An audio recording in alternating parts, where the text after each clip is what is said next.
When Lena Cross walked into that pristine clinic carrying another man's secret, she thought she'd buried her past 6 months deep.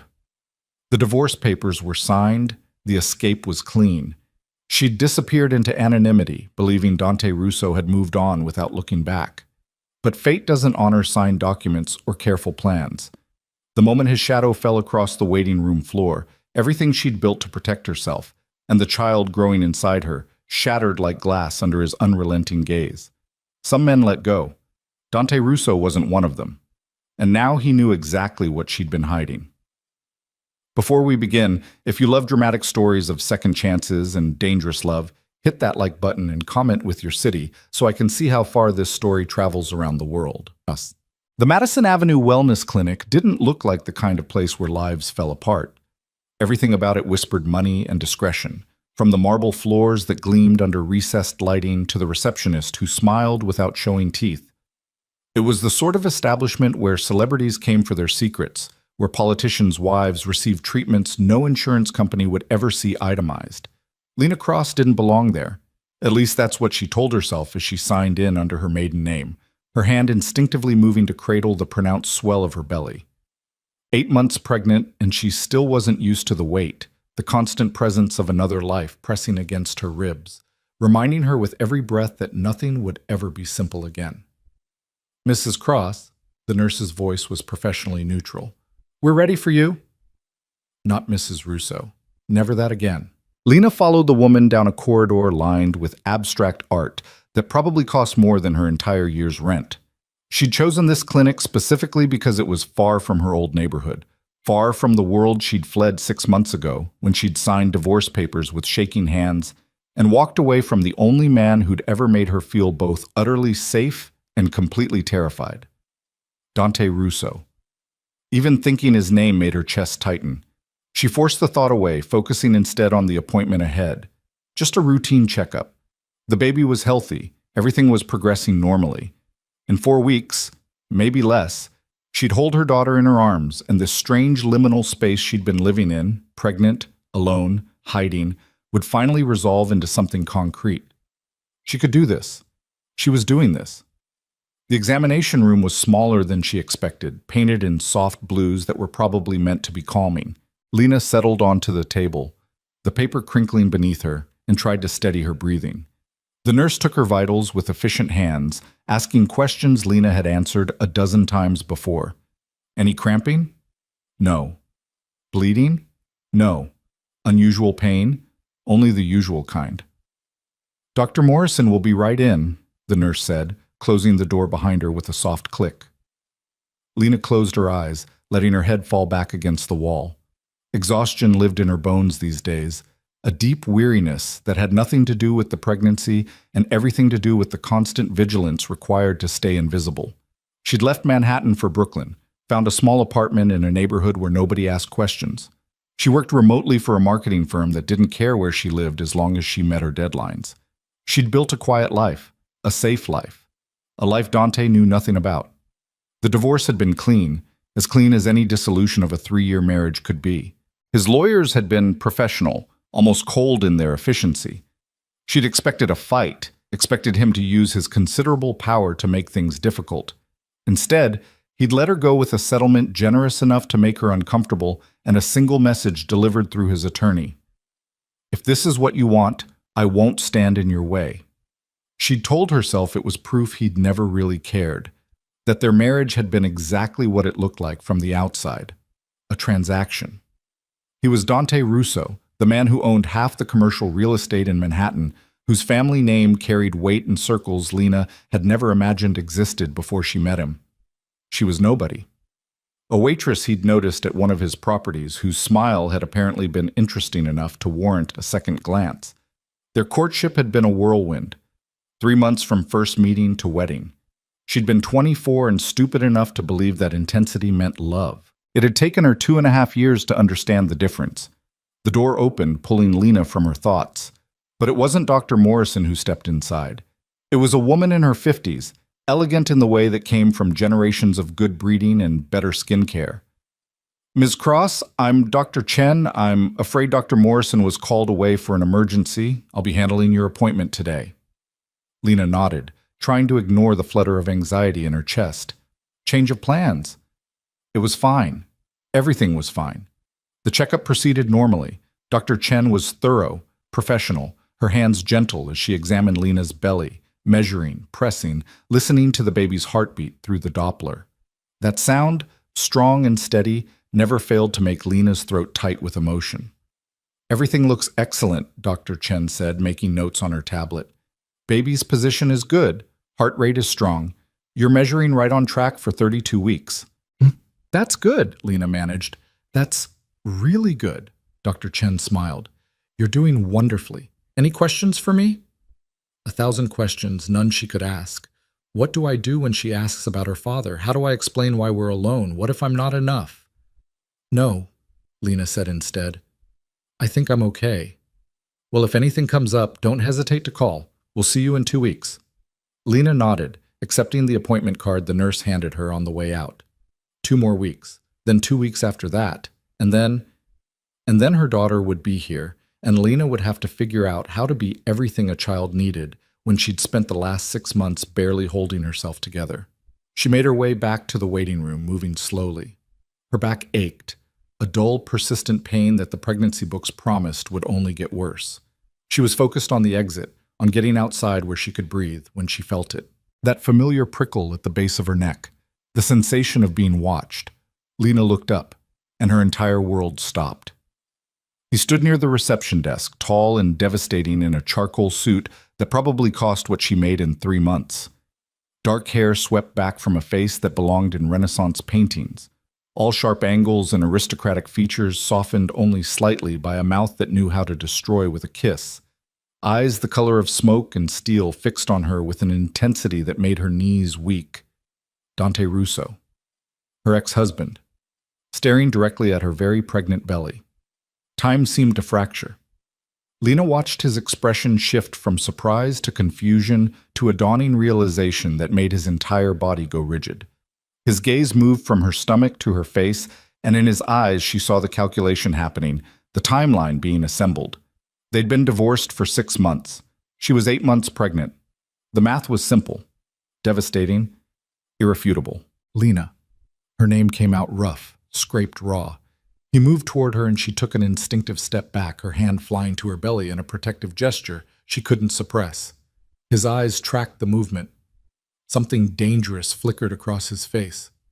Don't, she whispered. Dante, don't. But he was already crossing the distance between them, his long strides eating up the tastefully decorated space. People were beginning to notice, the receptionist's eyes going wide, a woman in yoga pants pausing mid-scroll on her phone. Lena felt the attention like a physical weight. Is there somewhere private we can talk? Dante's voice was controlled, but she could hear the razor edge beneath the calm. Now. I don't have anything to say to you. That's interesting. His eyes dropped to her belly again, and she watched his jaw clench. Because it seems like there's quite a lot you haven't said. The receptionist appeared at Lena's elbow, her professional smile firmly in place despite the obvious tension.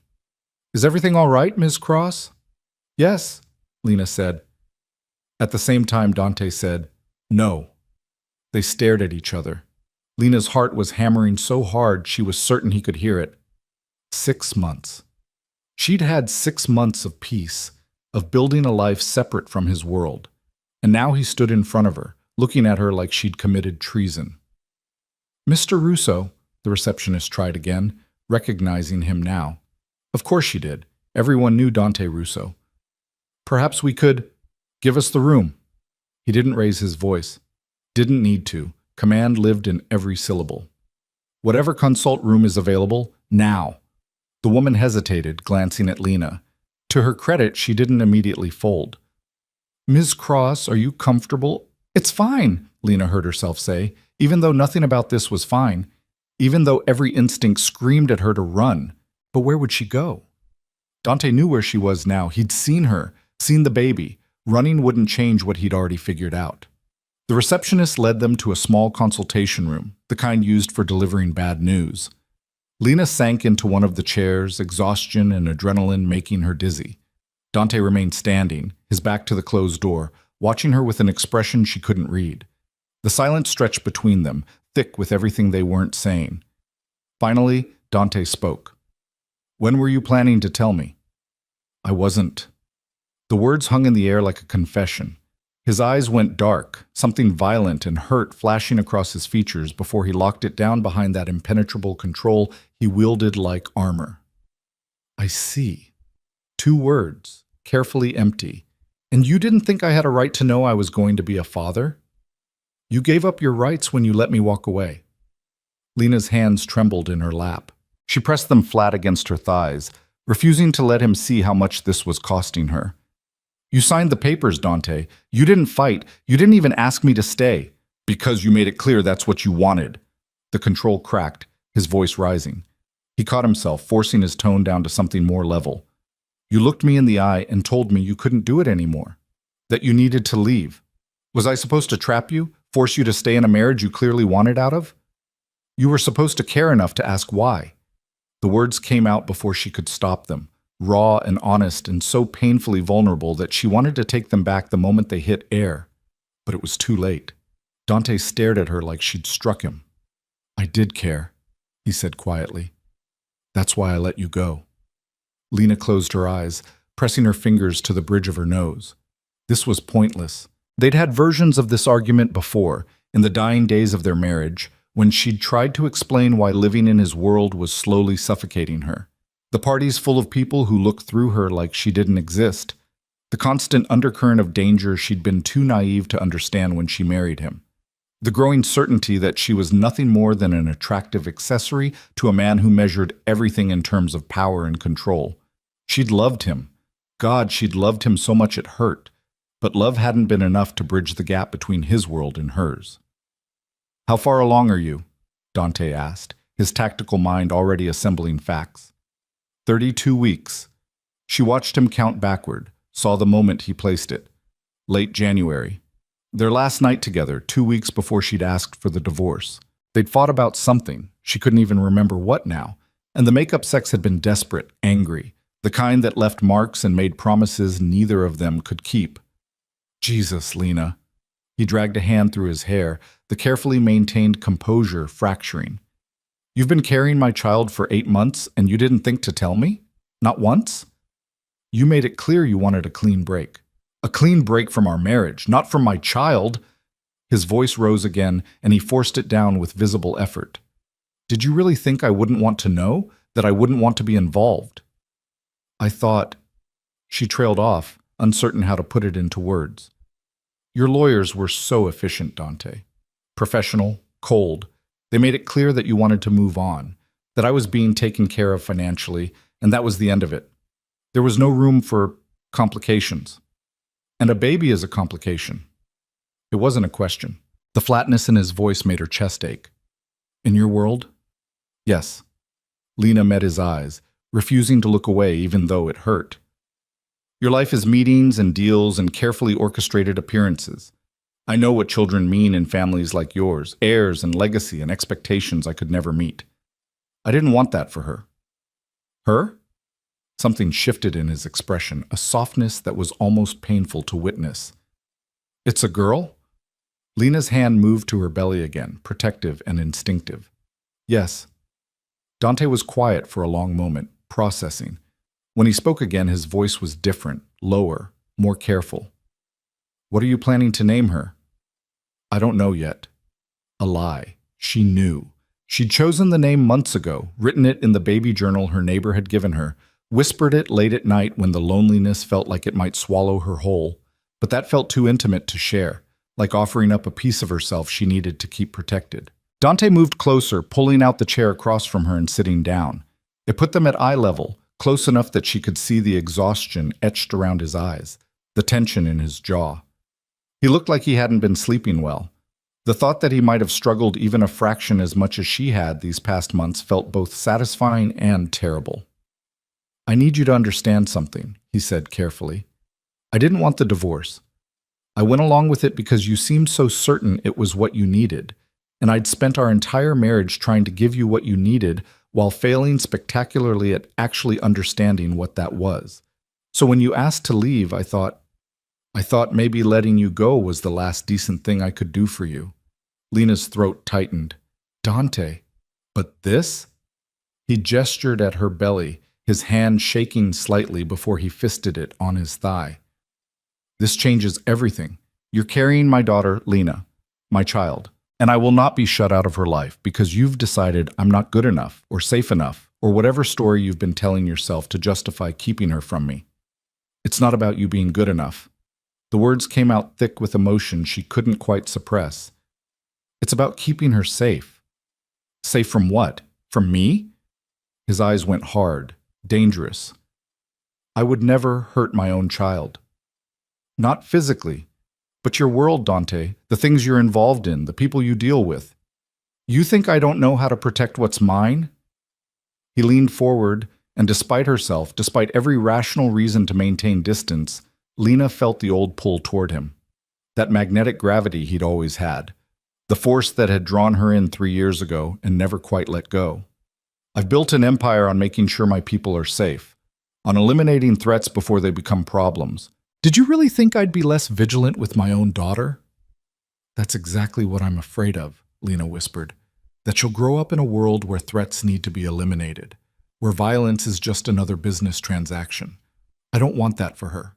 Dante sat back, studying her face with an intensity that made her want to look away. So your plan was what? Raise her alone? Let her grow up never knowing her father? I plan to give her a normal life, stable, safe. And when she asks about me? When she wants to know why she doesn't have a father? Lena's hands tightened on her belly. She'd thought about that. Of course she'd thought about that. Late at night when sleep wouldn't come, and the baby kicked against her ribs like she was already demanding answers. I would have told her the truth, she said finally, that her father was a good man who lived in a complicated world. That I chose to leave not because he didn't care, but because I needed something different.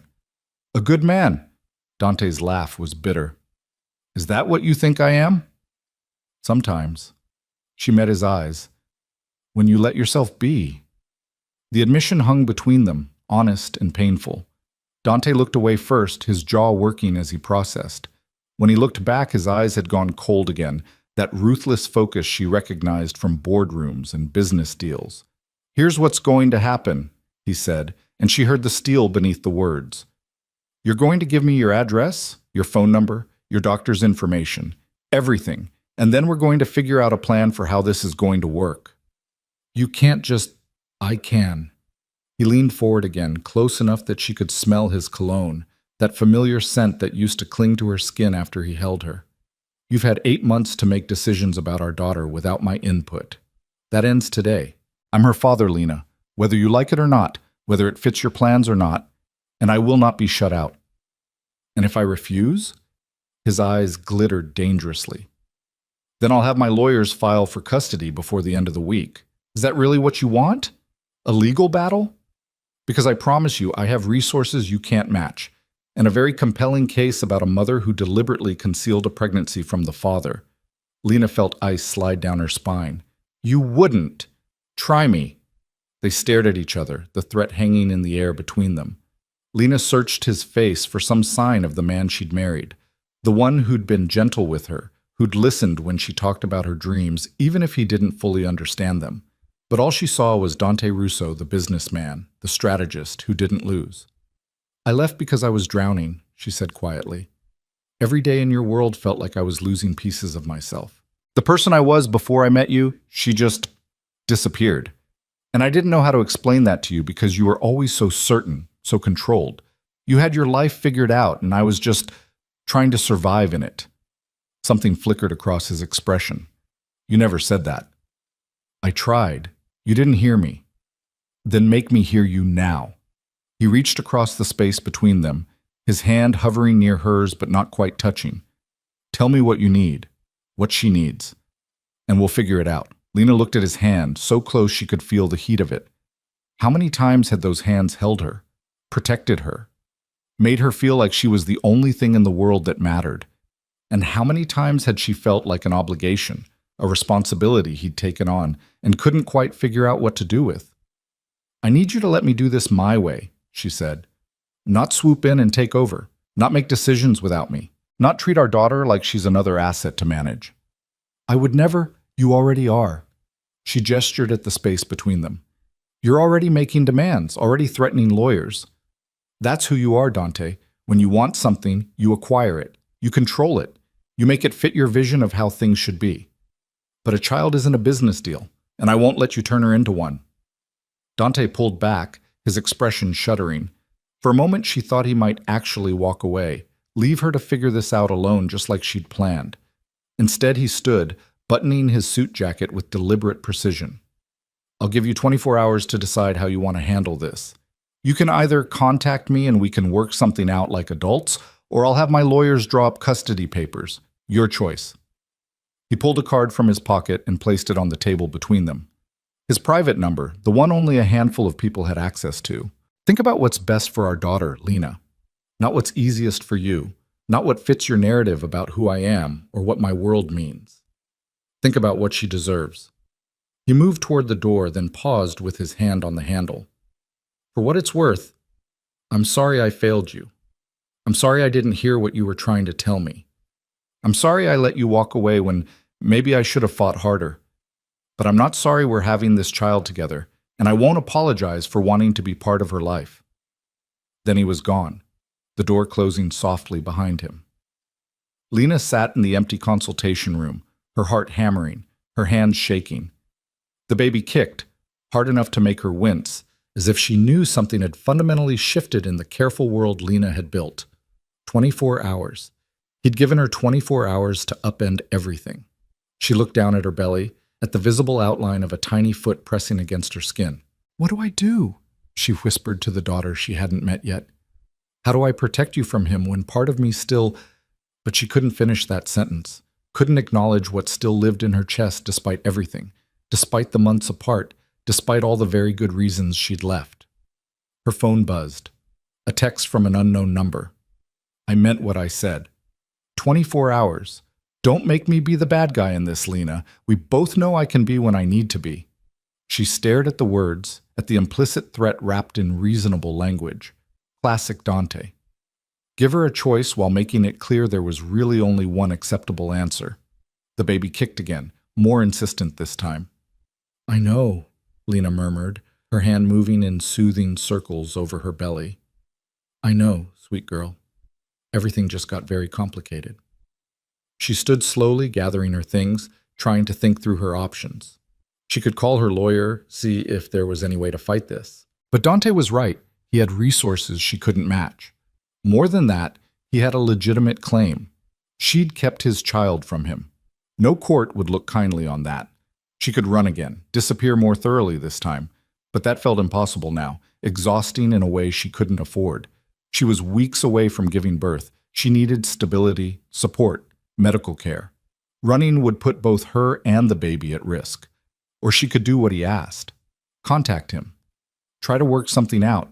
Try to build some kind of co-parenting relationship with her ex-husband, despite the fact that seeing him for 10 minutes had left her emotionally shredded.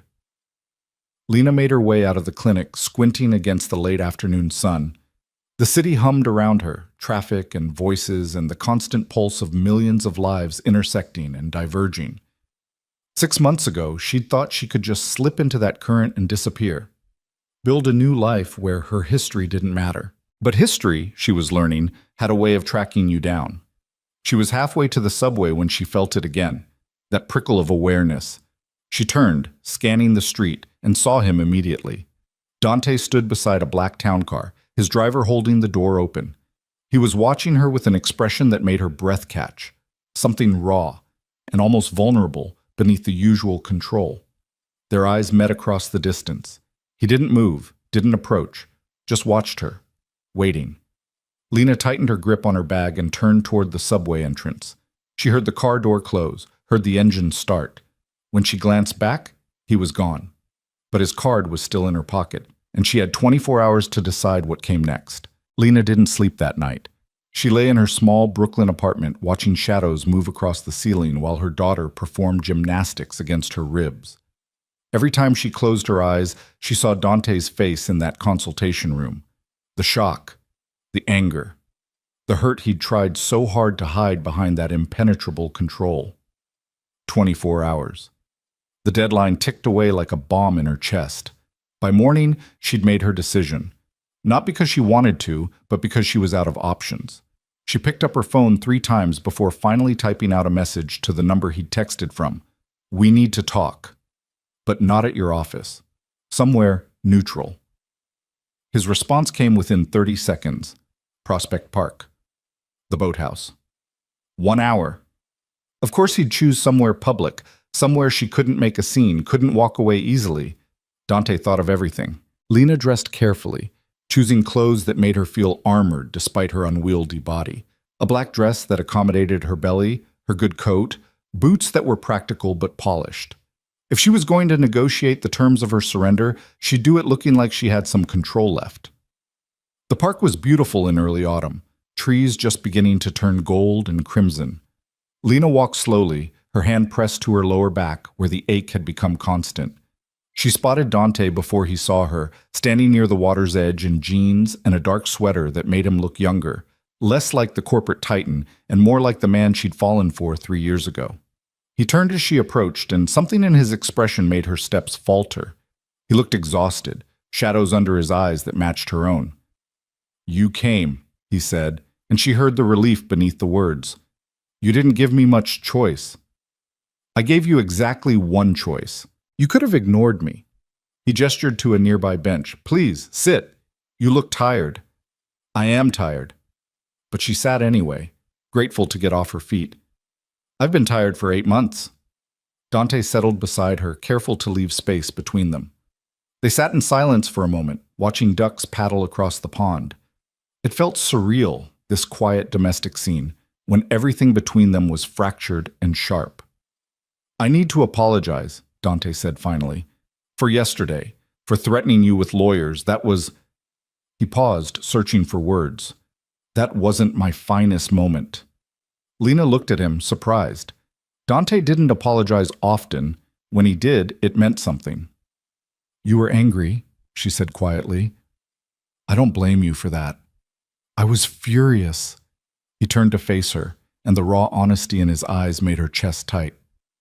"But not just at you, at myself, for letting things get so bad between us that you felt like keeping our child from me was the safer option. That says more about my failures than yours."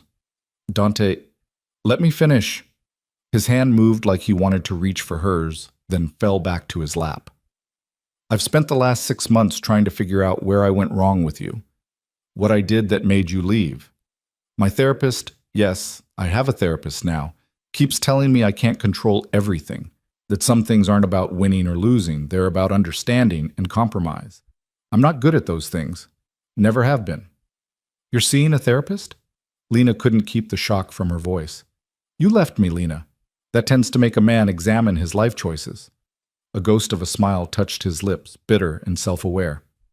"Turns out, I have a lot of work to do. Control issues, difficulty with emotional vulnerability, a tendency to treat relationships like business transactions. The hits just keep coming." Despite everything, Lena felt a smile tug at her own mouth. "Welcome to self-awareness. It's terrible. It really is." He was quiet for a moment, watching the water. "I want to be part of her life. Our daughters. Not because I'm trying to control you or because I see her as an asset to manage, but because the thought of her existing in the world without me knowing her, without me being there for her, it's unbearable." The sincerity in his voice cracked something in Lena's chest. "I'm scared," she admitted, "of your world, of what it means to let you back in, not just for me, but for her." "What specifically scares you?" It was such a Dante question, tactical, precise, breaking problems down into manageable components. But for once, Lena appreciated it. The concrete specificity gave her something to hold on to. "The danger," she said. "The party's full of people who smile while they're calculating how to use you. The feeling that nothing is ever just simple. That every interaction has layers and angles and implications I don't understand." Dante nodded slowly. "Okay, that's fair. What else?" "That you'll try to shape her into something she's not. That she'll grow up thinking love is transactional, that protection comes with strings attached, that she'll never feel like she's enough just as she is." "Is that how I made you feel?" The question came out quiet, pained. Like you weren't enough? Lena looked down at her hands, at the absent place where her wedding ring used to sit. You made me feel cherished and suffocated at the same time. Like I was this precious thing you needed to keep safe, but also separate, apart from the real substance of your life. You'd come home and ask about my day, but when I tried to ask about yours, you'd deflect. Tell me not to worry about business, as if your entire world was something I needed to be protected from. I was trying to keep you safe. I know, but it also kept me out. She met his eyes. Marriage is supposed to be a partnership, Dante, but I felt like a dependent, someone you took care of but didn't actually include. He was quiet for a long time, processing. A jogger passed by, earbuds in, oblivious to the life-altering conversation happening on this ordinary bench. Lena watched a mother and daughter feed ducks at the pond's edge, the little girl squealing with delight, and felt her throat tighten with emotion. That would be her soon. A mother with a daughter, trying to navigate this impossible situation. I don't know how to fix what I broke, Dante said finally.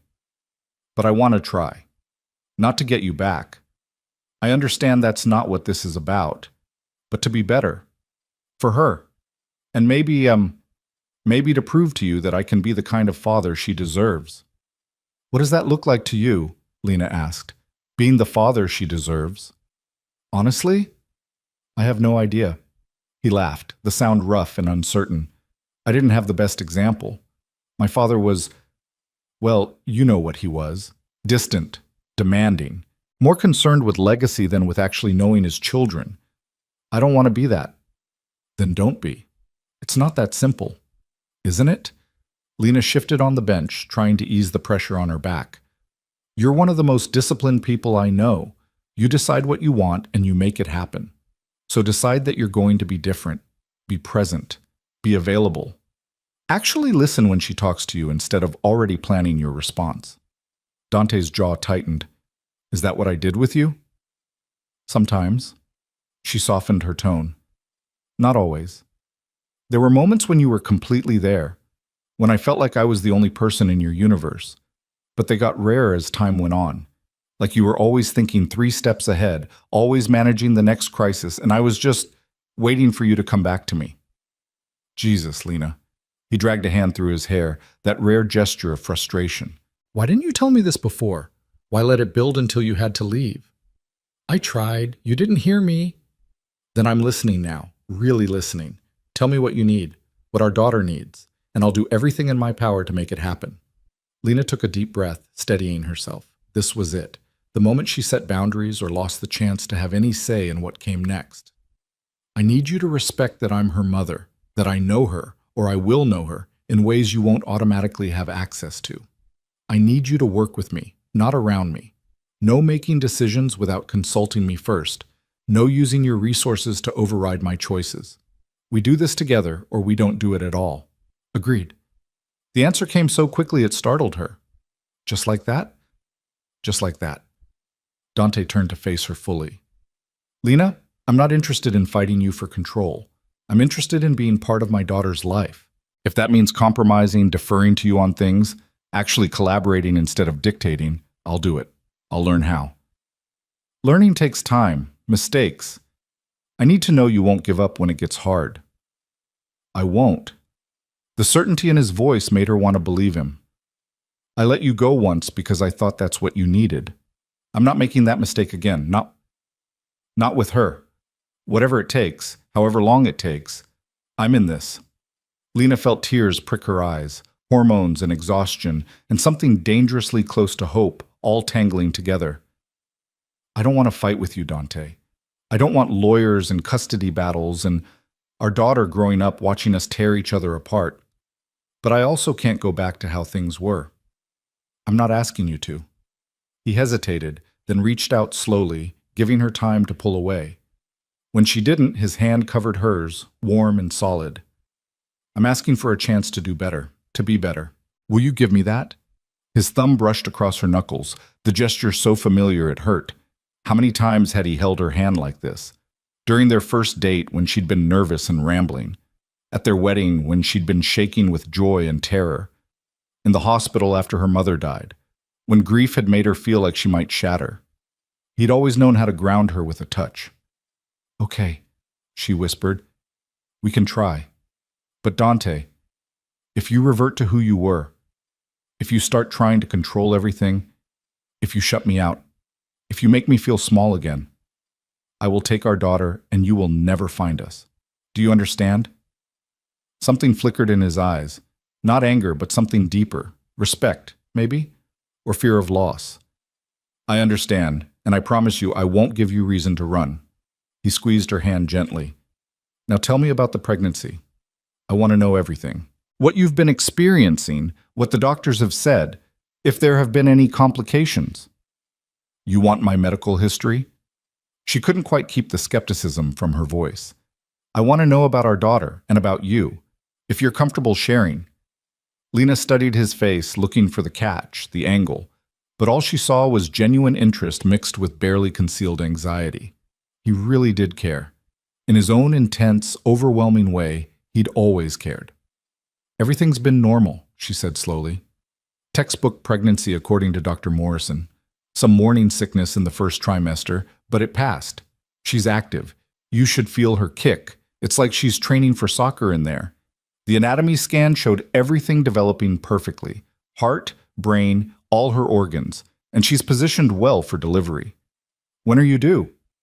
4 weeks? October 15th. "And you have a birth plan? A hospital you've chosen?" "Brooklyn Methodist. It's close to my apartment, has good reviews. I've taken the tour, met with the birthing center staff. I'm planning for an unmedicated birth if possible, but I'm open to interventions if necessary." Dante nodded, clearly filing away every detail. "And you have someone to be there with you? A coach, family member, friend?" Lena's throat tightened. "I have my neighbor. She's a doula. She offered to be there, to help me through it."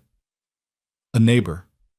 His voice was carefully neutral, but she heard the hurt beneath it. "Not the baby's father. You gave up your right to that role when you signed the divorce papers." "No." The word came out firm, definitive. "I gave up my right to be your husband. I never gave up being her father. I just didn't know I was one. That changes now. I want to be there, Lena. When she's born, I want to be the first person she sees besides you." "Dante, please." He turned her hand over, his thumb pressing against her palm. "I've already missed 8 months. Her first movements, hearing her heartbeat for the first time, seeing her on the ultrasound.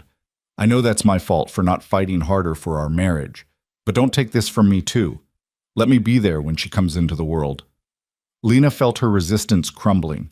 She'd imagined her neighbor Martha in the delivery room, holding her hand, coaching her through contractions. It would be enough. It would be fine. But having Dante there, the father of her child, the man she'd loved despite everything, that would mean something different, something she wasn't sure she was ready for. "I need to think about it," she said finally. "That's fair." He withdrew his hand, leaving her palm cold. "Think about it, and whatever you decide, I'll respect it. But Lena, I'm asking, really asking. Let me be part of this." Before she could respond, her phone buzzed. She pulled it out, frowning at the unknown number. Then her blood went cold as she read the message. "Congratulations on the baby, Lena. Funny how life changes. Dante's, I assume? Does he know?" Her hand started shaking. Dante noticed immediately. "What is it? What's wrong?" She handed him the phone wordlessly, watched his expression go from concern to deadly in the space of a heartbeat. "Who is this?" he asked, his voice dropping to that dangerous quiet she recognized from exactly twice in their marriage, both times when someone had threatened something he considered his. "I don't know. I've never seen that number before." Dante was already typing on his own phone, his fingers flying. "How long have you been getting messages like this?" "I haven't. That's the first one." He looked up sharply. "You're sure?" "Yes." "Dante, what's going on? Who would send something like that?" "I don't know yet." He made a call, his tone clipped and professional when someone answered. "Marcus, I need a trace on a number. Priority 1. I'm sending it to you now." He paused, listening. "I don't care what you're in the middle of. Drop it. This is about Lena." He hung up and immediately started another call. Lena watched, her heart hammering, as he rattled off instructions to someone else, something about security protocols and monitoring her apartment building. "Dante, you're scaring me." He finished the call and turned to her, his expression carefully controlled but his eyes blazing. "How well do you know your neighbors, the people in your building?" "Well enough." "Why?" "Because someone knows you're pregnant with my child. Someone knows enough to contact you directly, and that kind of information doesn't circulate unless someone's paying attention." "You think someone's watching me?" The words came out thin, frightened. "I think someone's interested enough to reach out." He stood, his entire body coiled with tension. "Which means we need to take precautions. Starting now." "What kind of precautions?" "The kind where you're not alone in an apartment I know nothing about, in a neighborhood I can't secure, carrying my child while someone out there is clearly monitoring your movements." Lena struggled to her feet, anger cutting through the fear. "You're not doing this. You're not using some random text message as an excuse to swoop in and take over my life. That text message proves someone knows about you, about the baby. In my world, that makes you a target." "Your world? That's exactly what I was trying to avoid." Her voice rose, drawing looks from other park visitors. She lowered it to a harsh whisper. "This is why I left, Dante, because everything becomes a threat. Everything needs security protocols and monitoring. I won't live like that. I won't raise our daughter in a fortress." "Even if it keeps her safe?" "Safe from what? One weird text? People get spam all the time." "That wasn't spam." His jaw was tight, his eyes hard. "That was targeted. Someone who knows your name, knows about the pregnancy, knows about me. Someone who took the time to track down your personal number and send a message designed to do exactly what it's doing, make you scared and vulnerable. Or maybe it's someone from your past trying to stir up trouble. Did you think about that? Maybe this has nothing to do with me and everything to do with whoever you pissed off in your last business deal." The words hung between them, sharp and accusing. Dante's expression shuddered. "You're right," he said quietly. "This probably does come back to me. Which is exactly why you need protection. My enemies won't care that we're divorced. They'll see you as leverage. And now that you're carrying my child, don't." Lena pressed her hands to her belly, protective and instinctive. "Don't make this about business rivals and leverage. She's a baby, Dante. A person, not a pawn in whatever game you're playing." "I know that." He stepped closer, his voice dropping. "God, Lena, I know that. But the people who would use her to get to me don't care. They don't operate with the same rules, and I will not take chances with your safety, with her safety." "So what are you suggesting? That I move into your penthouse? Let you put security details on me? Live behind bulletproof glass and bodyguards?" "If that's what it takes." "No." The word came out flat, definitive. "I won't do it." "Lena, I said no." She was breathing hard now, adrenaline and fear making her dizzy. "I left that life for a reason. I'm not going back. One text message doesn't change that." Dante looked at her for a long moment, and she saw him struggling, between his instinct to protect and his promise to respect her boundaries. Finally, he pulled out his phone. "Then we compromise. You stay in your apartment for now. But I'm putting security on your building, discreet. You won't even know they're there. And if you get another message, anything that feels off, you call me immediately. No arguing, no trying to handle it yourself. You call me." "Dante." "That's the deal, Lena. Either you let me take basic precautions, or I go to a judge right now and argue that you're exposing my unborn child to unnecessary risk by refusing reasonable security measures. How do you think that conversation will go?" It was a low blow, and they both knew it. Lena felt tears of frustration burn behind her eyes.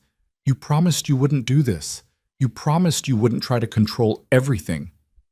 "I'm not trying to control you. I'm trying to keep you alive."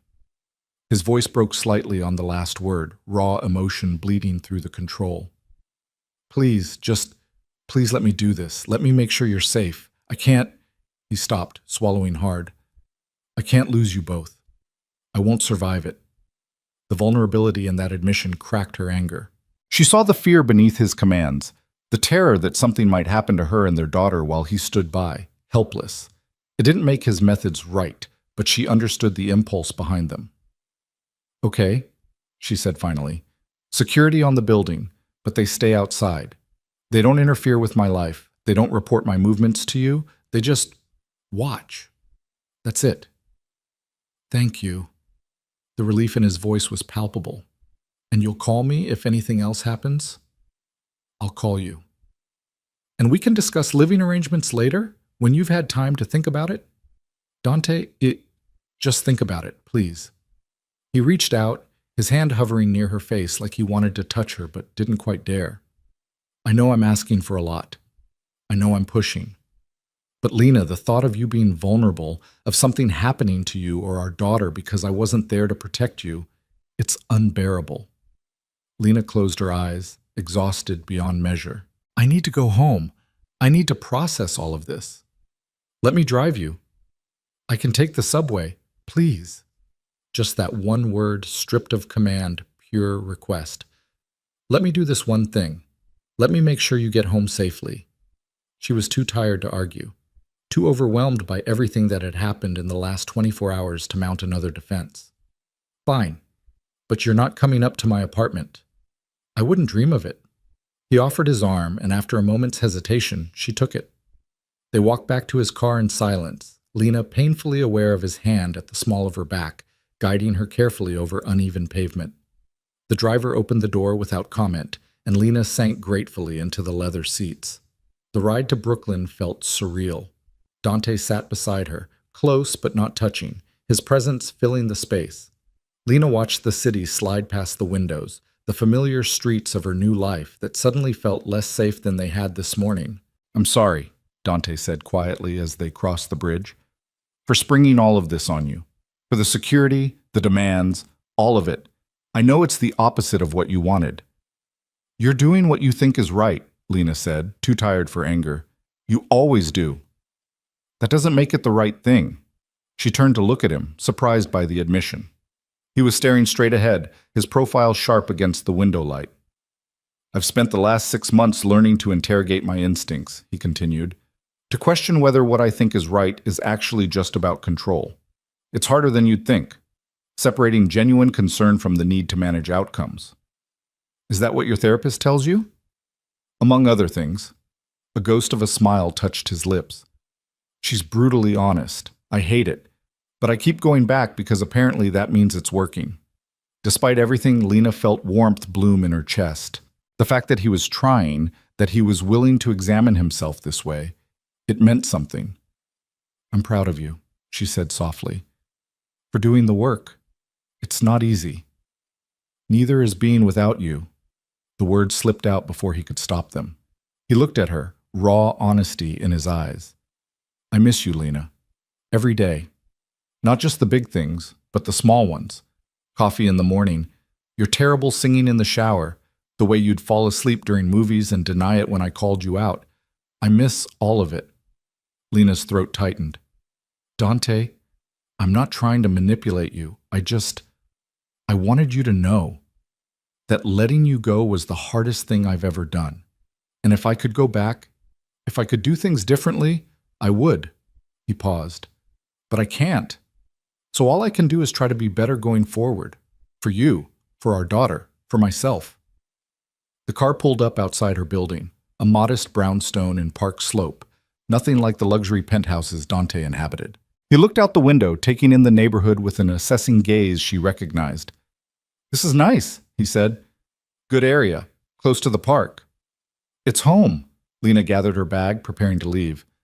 Thank you for the ride. Lena. He caught her hand before she could open the door. I know you don't trust me right now. I know I have to earn that back. But I meant what I said. I'm not going anywhere. Whatever it takes, however long it takes. I'm here. She looked down at their joined hands, at the way his fingers threaded through hers like they'd been designed to fit together. I'm not ready to trust you yet, she admitted. But I'm willing to see if you can prove me wrong. That's all I'm asking for. He raised her hand to his lips, pressing a kiss to her knuckles that made her breath catch. Call me if you need anything, even if it's just to tell me I'm being overbearing. I can take it. I know you can.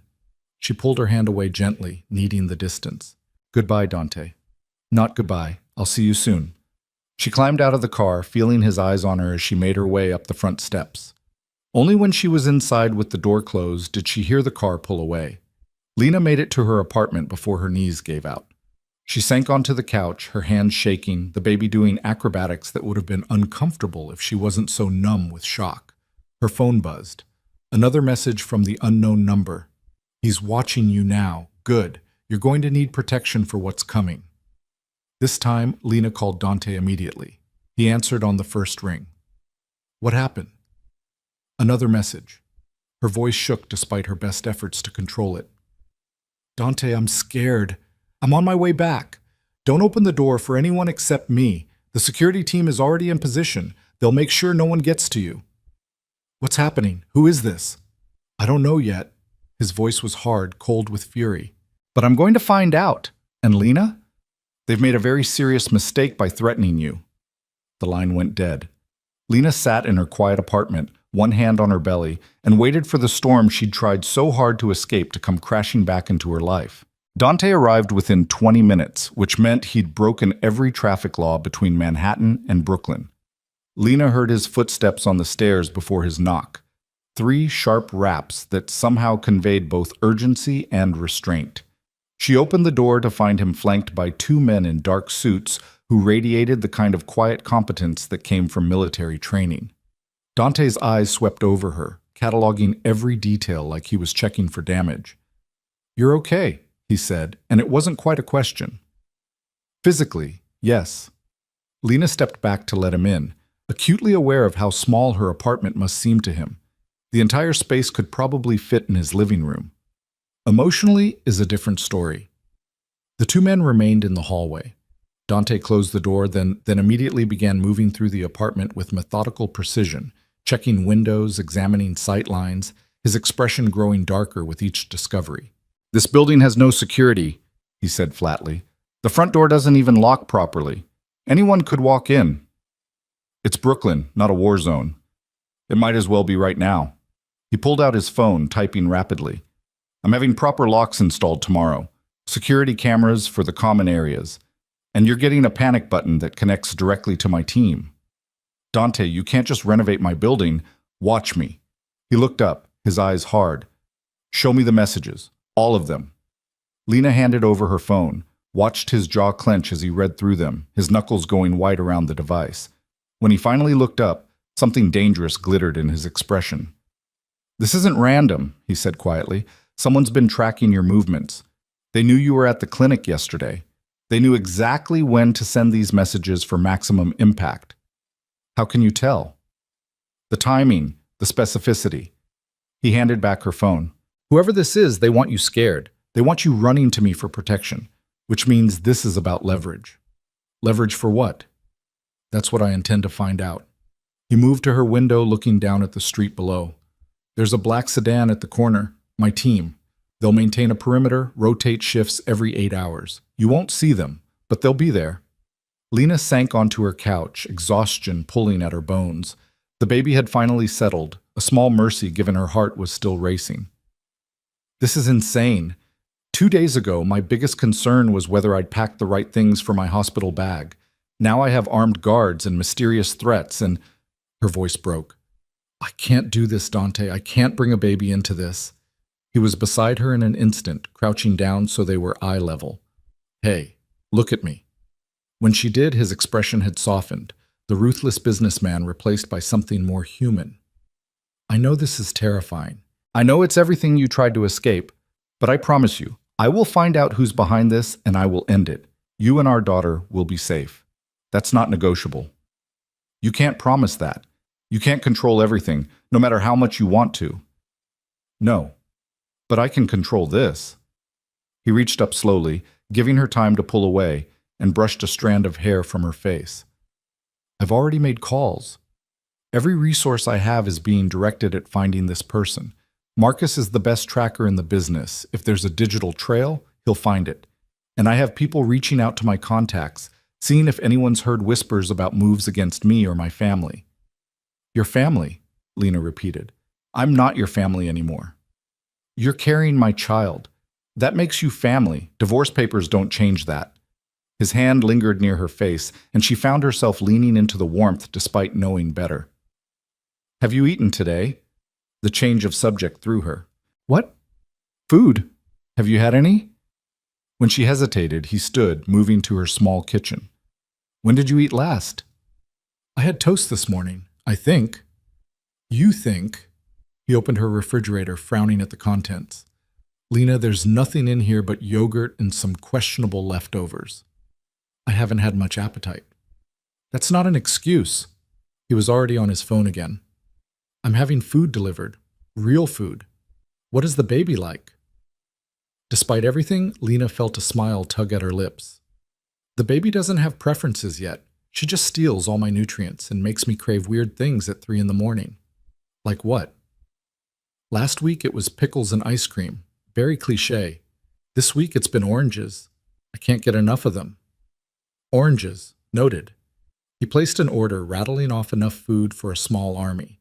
When he hung up, he moved back to the couch, sitting beside her but maintaining careful distance. Tell me about your birth plan. The details. Why? Because I want to understand what you're preparing for, and because talking about logistics is probably better than dwelling on anonymous threats. He had a point. Lena shifted, trying to find a comfortable position. I've taken a prenatal class, learned about breathing techniques, labor positions, pain management options. Martha, my neighbor, she's a trained doula. She's been helping me prepare mentally and physically. I'd like to meet her. When Lena started to protest, Dante held up a hand. Not to vet her or intimidate her, to thank her. For being there for you when I wasn't. The sincerity in his voice made her chest ache. You're trying really hard, aren't you? To be different. I'm trying to be someone worthy of being her father. He looked down at his hands, those capable hands that had held her so many times. I've been reading books about pregnancy, childbirth, infant care. Did you know newborns can't regulate their own temperature? That their skulls are soft to allow passage through the birth canal? There's so much I didn't know, so much I need to learn. You've been reading baby books? Lena couldn't keep the surprise from her voice. Every night before bed, my assistant thinks I've lost my mind. I have a stack of them on my nightstand taller than most business reports. A self-deprecating smile touched his lips. I even bought a practice doll. To learn how to hold her properly, support her head. I looked ridiculous, but the book said hands-on practice was important. The image of Dante Russo, feared businessman and corporate titan, practicing with a baby doll in his penthouse was so absurd that Lena laughed, really laughed, the kind that shook her whole body and made the baby kick in protest. I'm glad you find my dedication amusing, Dante said dryly, but she could see the pleasure in his eyes at making her laugh. I'm sorry, She tried to catch her breath. The mental image is too much. Please tell me you have pictures. Absolutely not. That's classified information. I bet your assistant took some. Probably. She finds my entire journey into impending fatherhood endlessly entertaining. He shifted closer, his expression turning serious. But it's not a joke to me, Lena. None of this is. I want to be prepared. I want to know what to do when she cries, how to soothe her, how to keep her safe and healthy and loved. The word loved hung in the air between them, weighted with meaning. Lena felt her throat tighten with emotion. She's going to be so lucky to have you, she whispered. If you can actually be the man you're describing.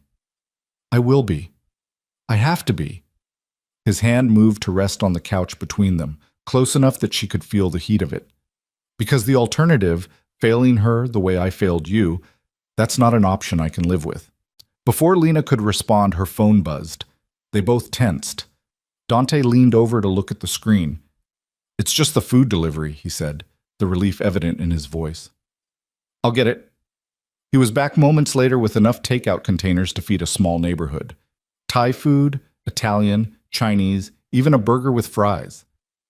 I wasn't sure what you'd want, he explained, setting everything on her small dining table. So I got options. This is enough food for a week. You need to eat, both of you. He started opening containers, the domesticity of the moment surreal given the circumstances. Come on, pick something. Lena chose the Thai food, pad see ew, with extra vegetables, and found herself ravenous once she started eating. Dante watched her with satisfaction, picking at some of the Italian himself, but mostly focused on making sure she ate enough. "When's your next appointment?" he asked between bites. "Next Tuesday, just a standard checkup. I want to come with you." Lena paused, her fork halfway to her mouth. "Dante, I know, I'm pushing again, but Lena, I've missed everything. Every milestone, every appointment, every moment of this pregnancy. Please, let me be there for this one thing. Let me hear her heartbeat, see her on the ultrasound if they do one. Let me start being present." She studied his face, searching for the angle, the manipulation, but all she saw was raw hope mixed with fear of rejection. This was costing him, she realized. Asking instead of demanding, being vulnerable instead of controlling. "Okay," she said finally. "You can come, but you let me do the talking.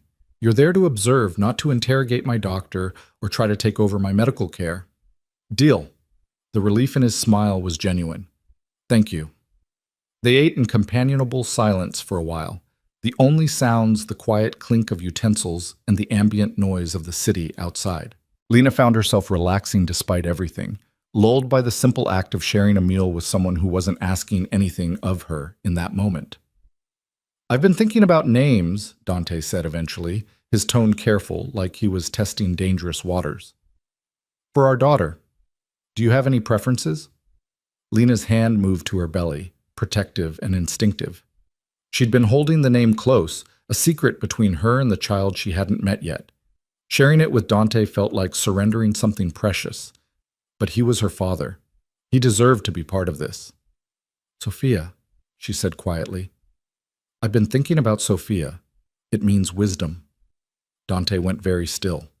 When he spoke, his voice was rough with emotion. "Sophia was my grandmother's name, my father's mother. She died when I was 8, but she was the only person in that house who made me feel like I mattered for who I was, not what I'd become." "Didn't know that." Lena felt tears prick her eyes. "I just like the name, the way it sounds, what it means. It's perfect."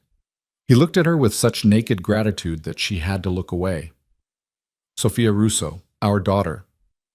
"Sophia Cross Russo," Lena corrected gently. "She gets both our names. She belongs to both of us." "Sophia Cross Russo," Dante repeated, testing the name. "Yes, that's right. That's perfect." Her phone buzzed again. This time, both of them flinched.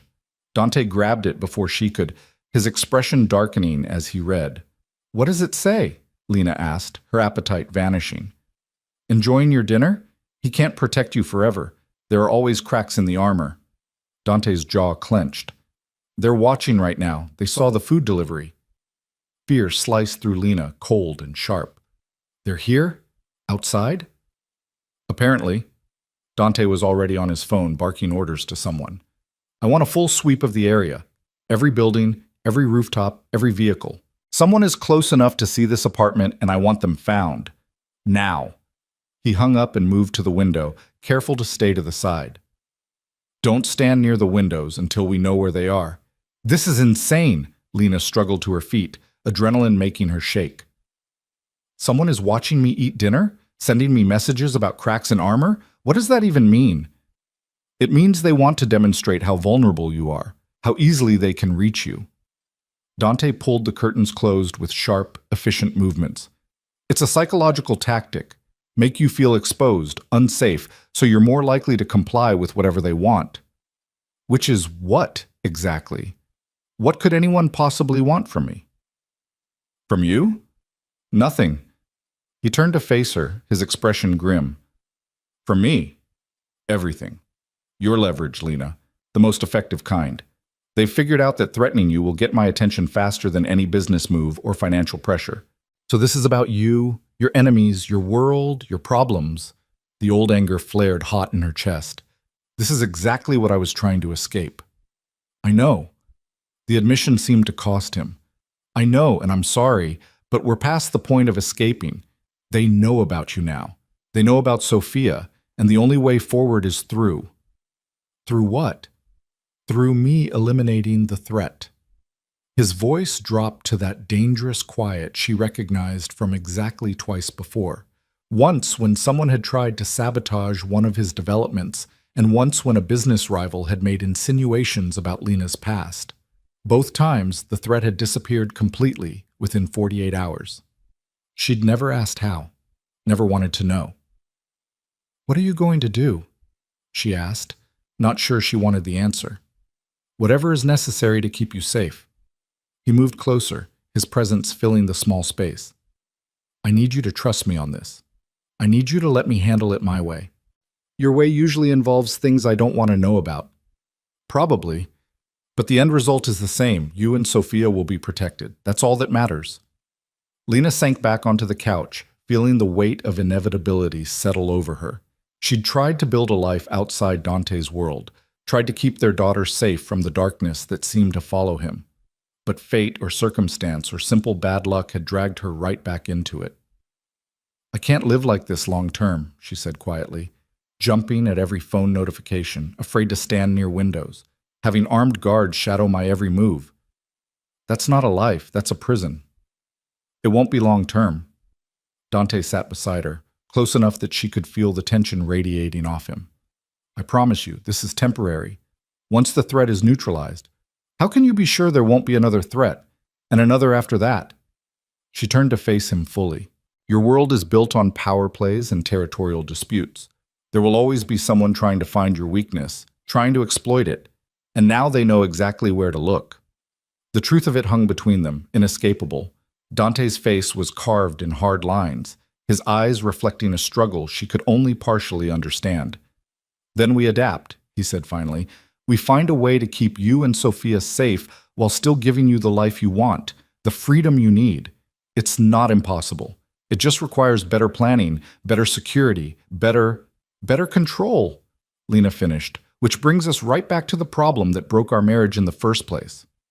"No." He shifted to face her, his intensity almost overwhelming. "The problem with our marriage was that I tried to control you, to fit you into my life without considering what you needed. That's not what I'm suggesting now. I'm suggesting we work together to solve this. Your input, your boundaries, your decisions. I provide resources and protection, but you decide how we use them.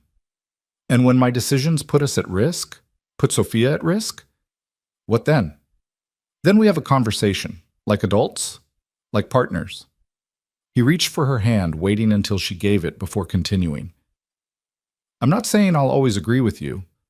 I'm not saying it won't be hard or that I won't struggle with my control issues, but I'm saying I'll try, really try, to hear you, to respect your choices, to build something together instead of just imposing my will." Lena wanted to believe him. God, she wanted to believe this could work, that they could somehow navigate the impossible space between his world and her need for autonomy. But belief required trust, and trust required proof. "Show me," she said. "Right now. Show me you mean it." "How?" "Tell me the truth about what you're planning to do to whoever is sending these messages. No sanitized version, no protecting me from the reality. The actual truth about what happens next." Dante's jaw tightened. She could see him weighing his options, calculating risks. This was the moment, where he either chose transparency or fell back into old patterns of control through information management. "All right," he said finally.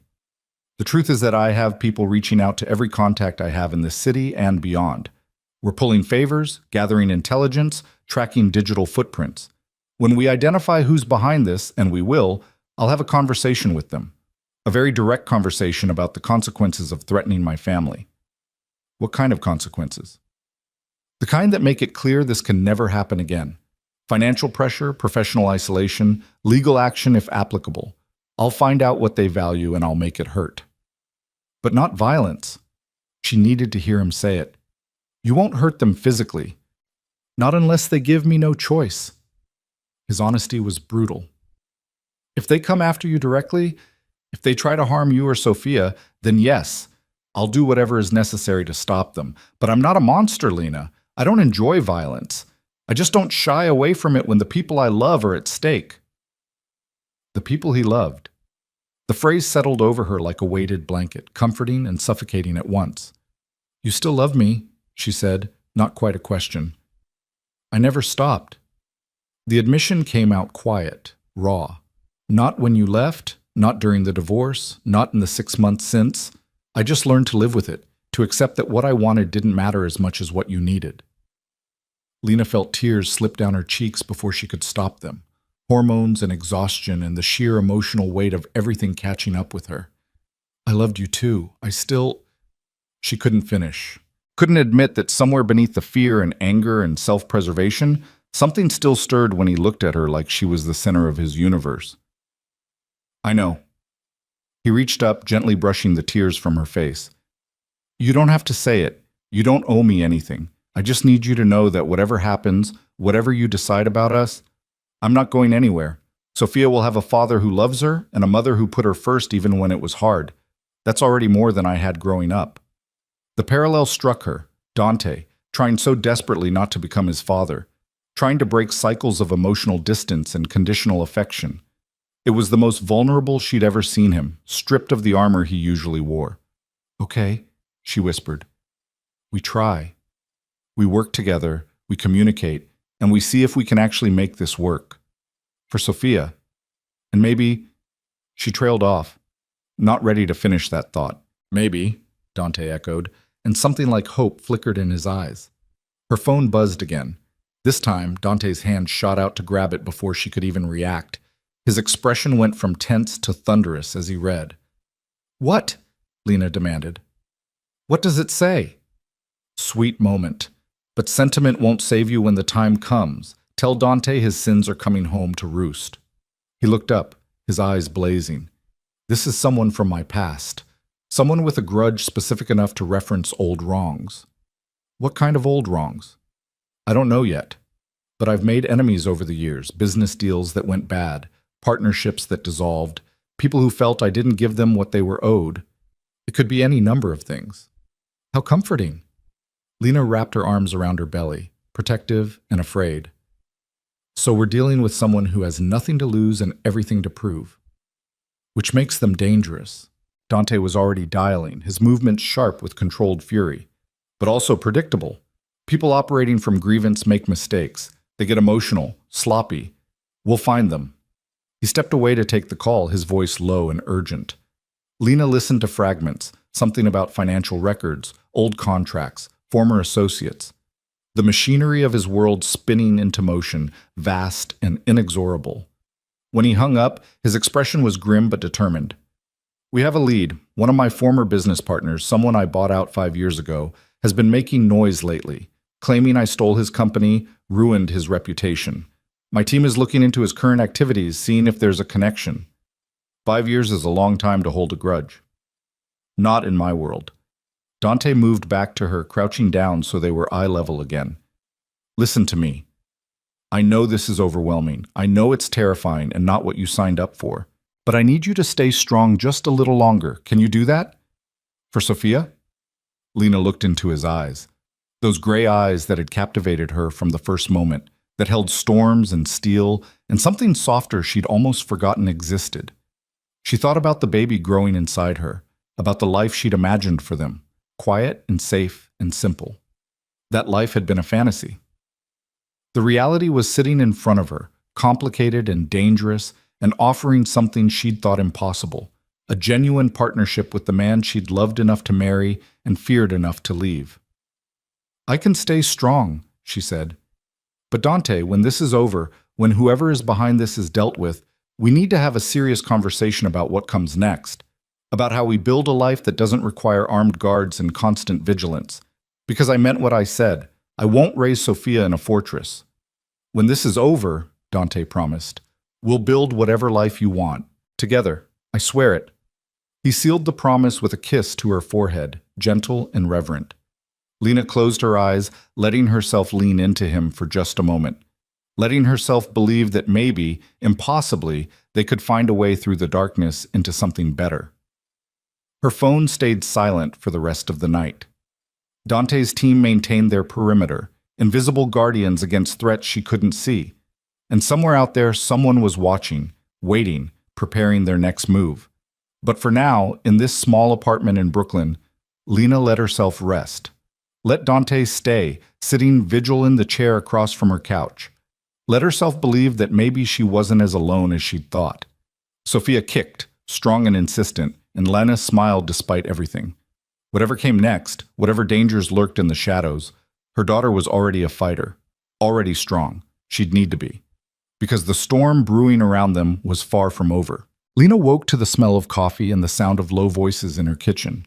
For a disoriented moment, she forgot where she was, forgot everything that had happened. Then reality crashed back and she sat up too quickly, making her head spin. Easy.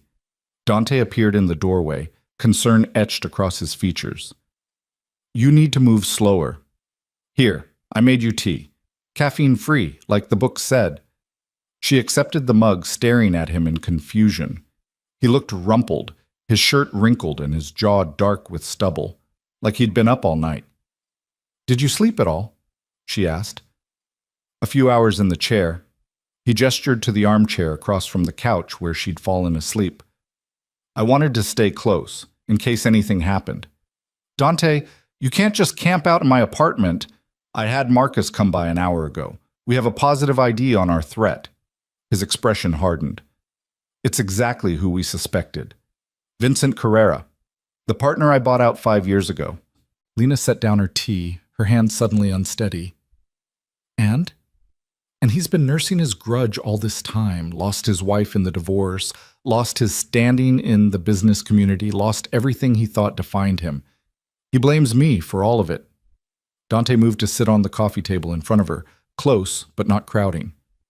His financials show he's nearly bankrupt, desperate, which makes him unpredictable.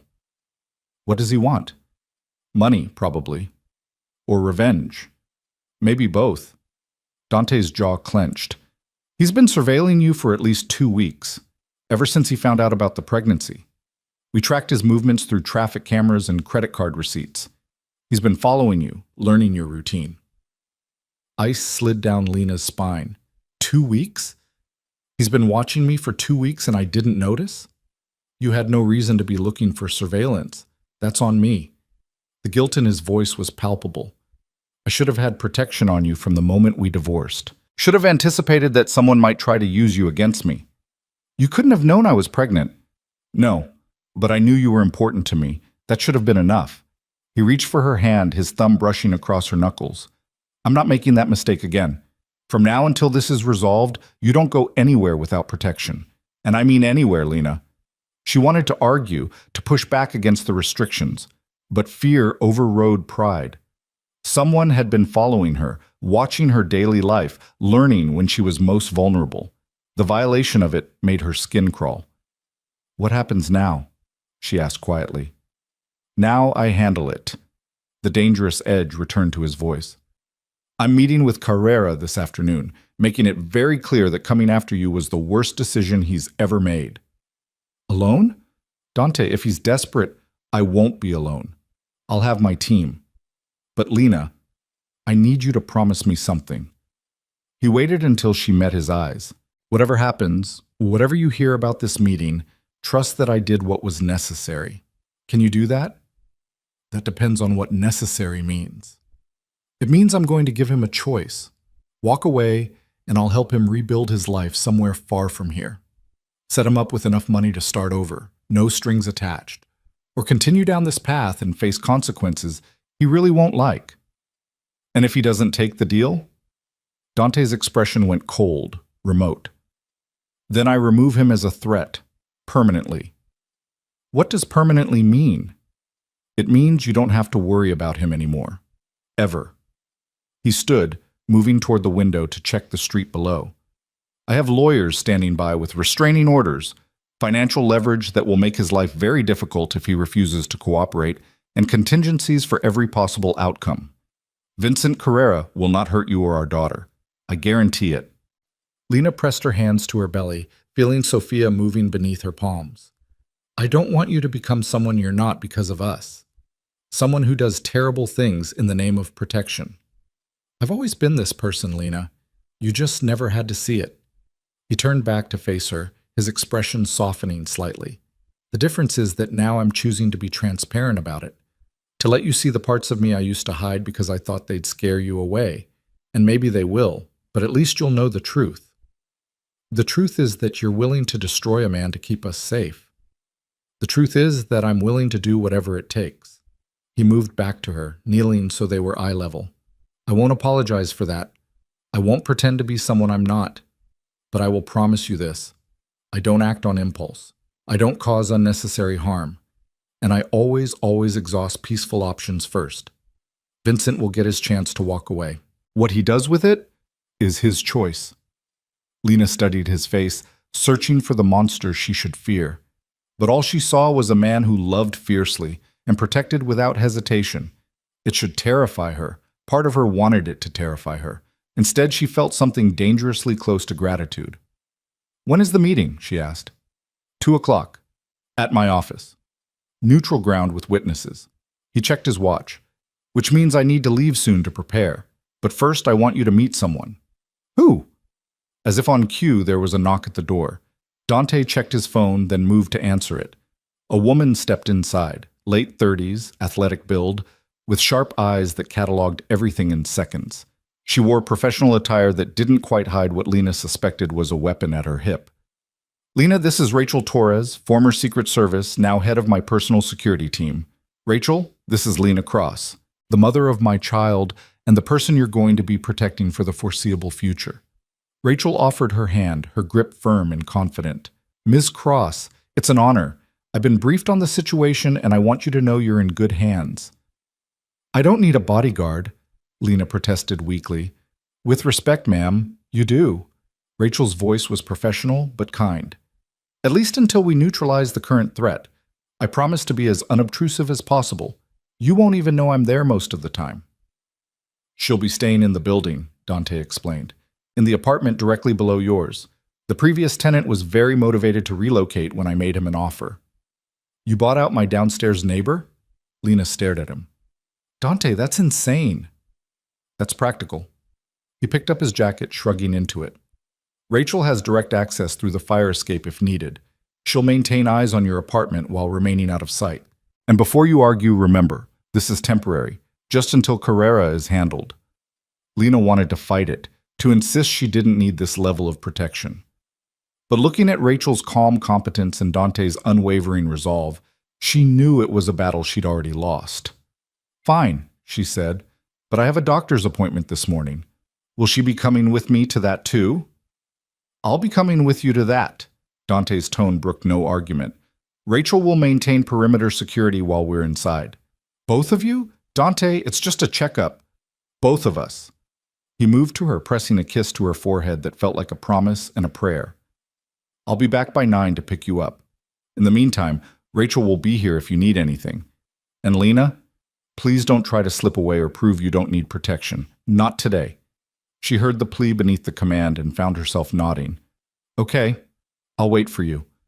Relief flashed across his face. He turned to Rachel. Anything happens, anything at all. You'll be the first call, Rachel assured him. Go handle your meeting. We'll be fine here. After Dante left, Lena found herself alone with her new shadow. Rachel moved through the apartment with professional efficiency, checking locks and sightlines just as Dante had the night before.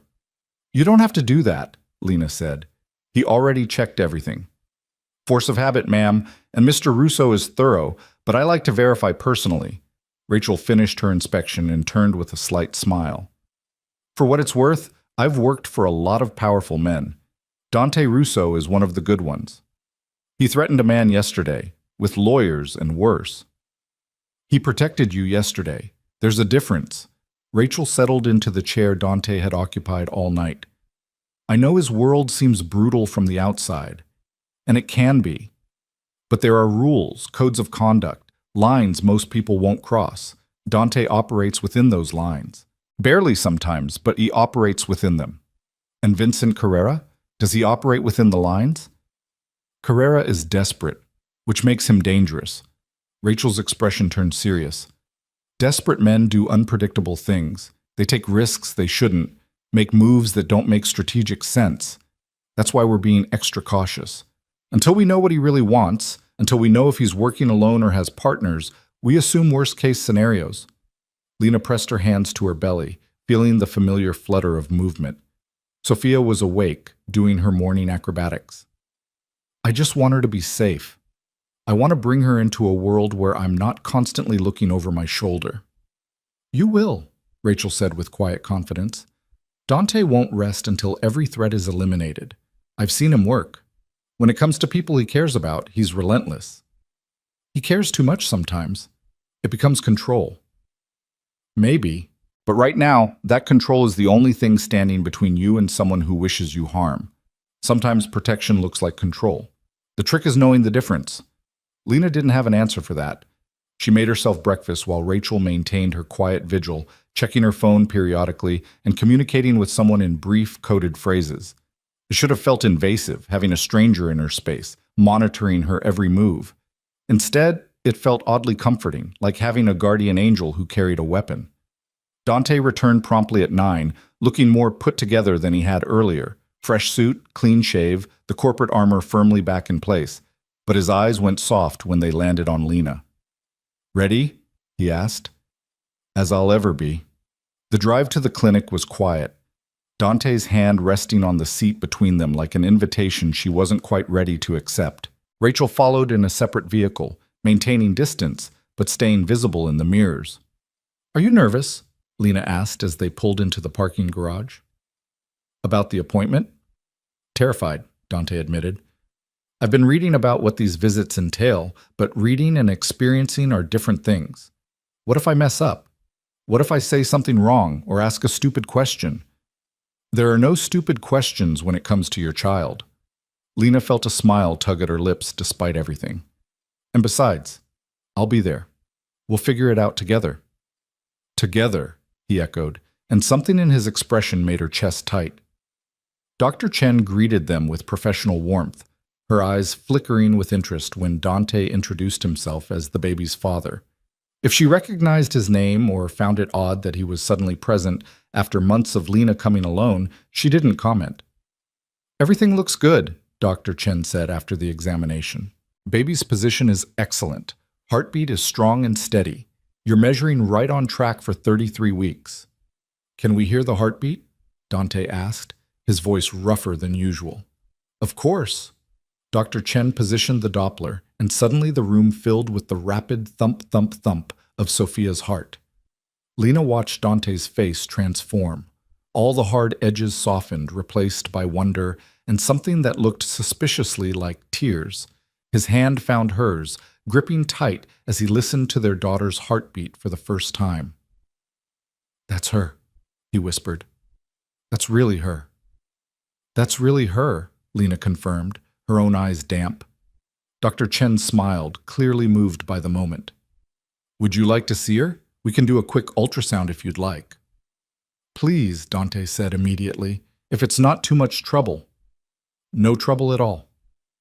Moments later, they were both staring at the grainy image on the screen. Sophia in profile, her tiny features visible, one hand curled near her face. "She's beautiful," Dante breathed. "She looks like you." "She looks like a baby." But Lena was smiling, unable to look away from their daughter. "But yes, she's beautiful." Dr. Chen printed several images, handing them to Dante, who accepted them like they were precious artifacts. 3 more weeks, give or take. Are you both prepared?" "Getting there," Lena said.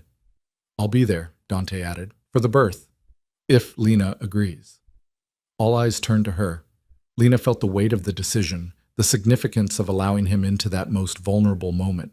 But looking at his face, at the raw hope and barely contained fear, she found her answer. "Yes," she said quietly. "You can be there. You should be there." The gratitude in his expression was almost painful to witness. "Thank you. I promise I won't let you down." "Just don't pass out," Dr. Chen advised with a smile. "We have enough to handle without catching fathers who faint." "I won't pass out." Dante's hand tightened on Lena's. "I'll be exactly what she needs me to be." They left the clinic with ultrasound pictures and a sense of fragile hope. Rachel was waiting by the car, her eyes scanning the parking garage with professional paranoia. "All clear?" Dante asked. "All clear. Though we should move. We've been stationary too long." Back in the car, Dante checked his watch. "I need to head to the office soon for the meeting." "I know." Lena studied the ultrasound picture in her hands. "Be careful, please." "I'm always careful." He reached over, his hand covering hers on the image of their daughter. "But I promise I'll come back. I have too much to live for now to take unnecessary risks." He drove her back to Brooklyn, waiting until she was safely inside with Rachel before leaving.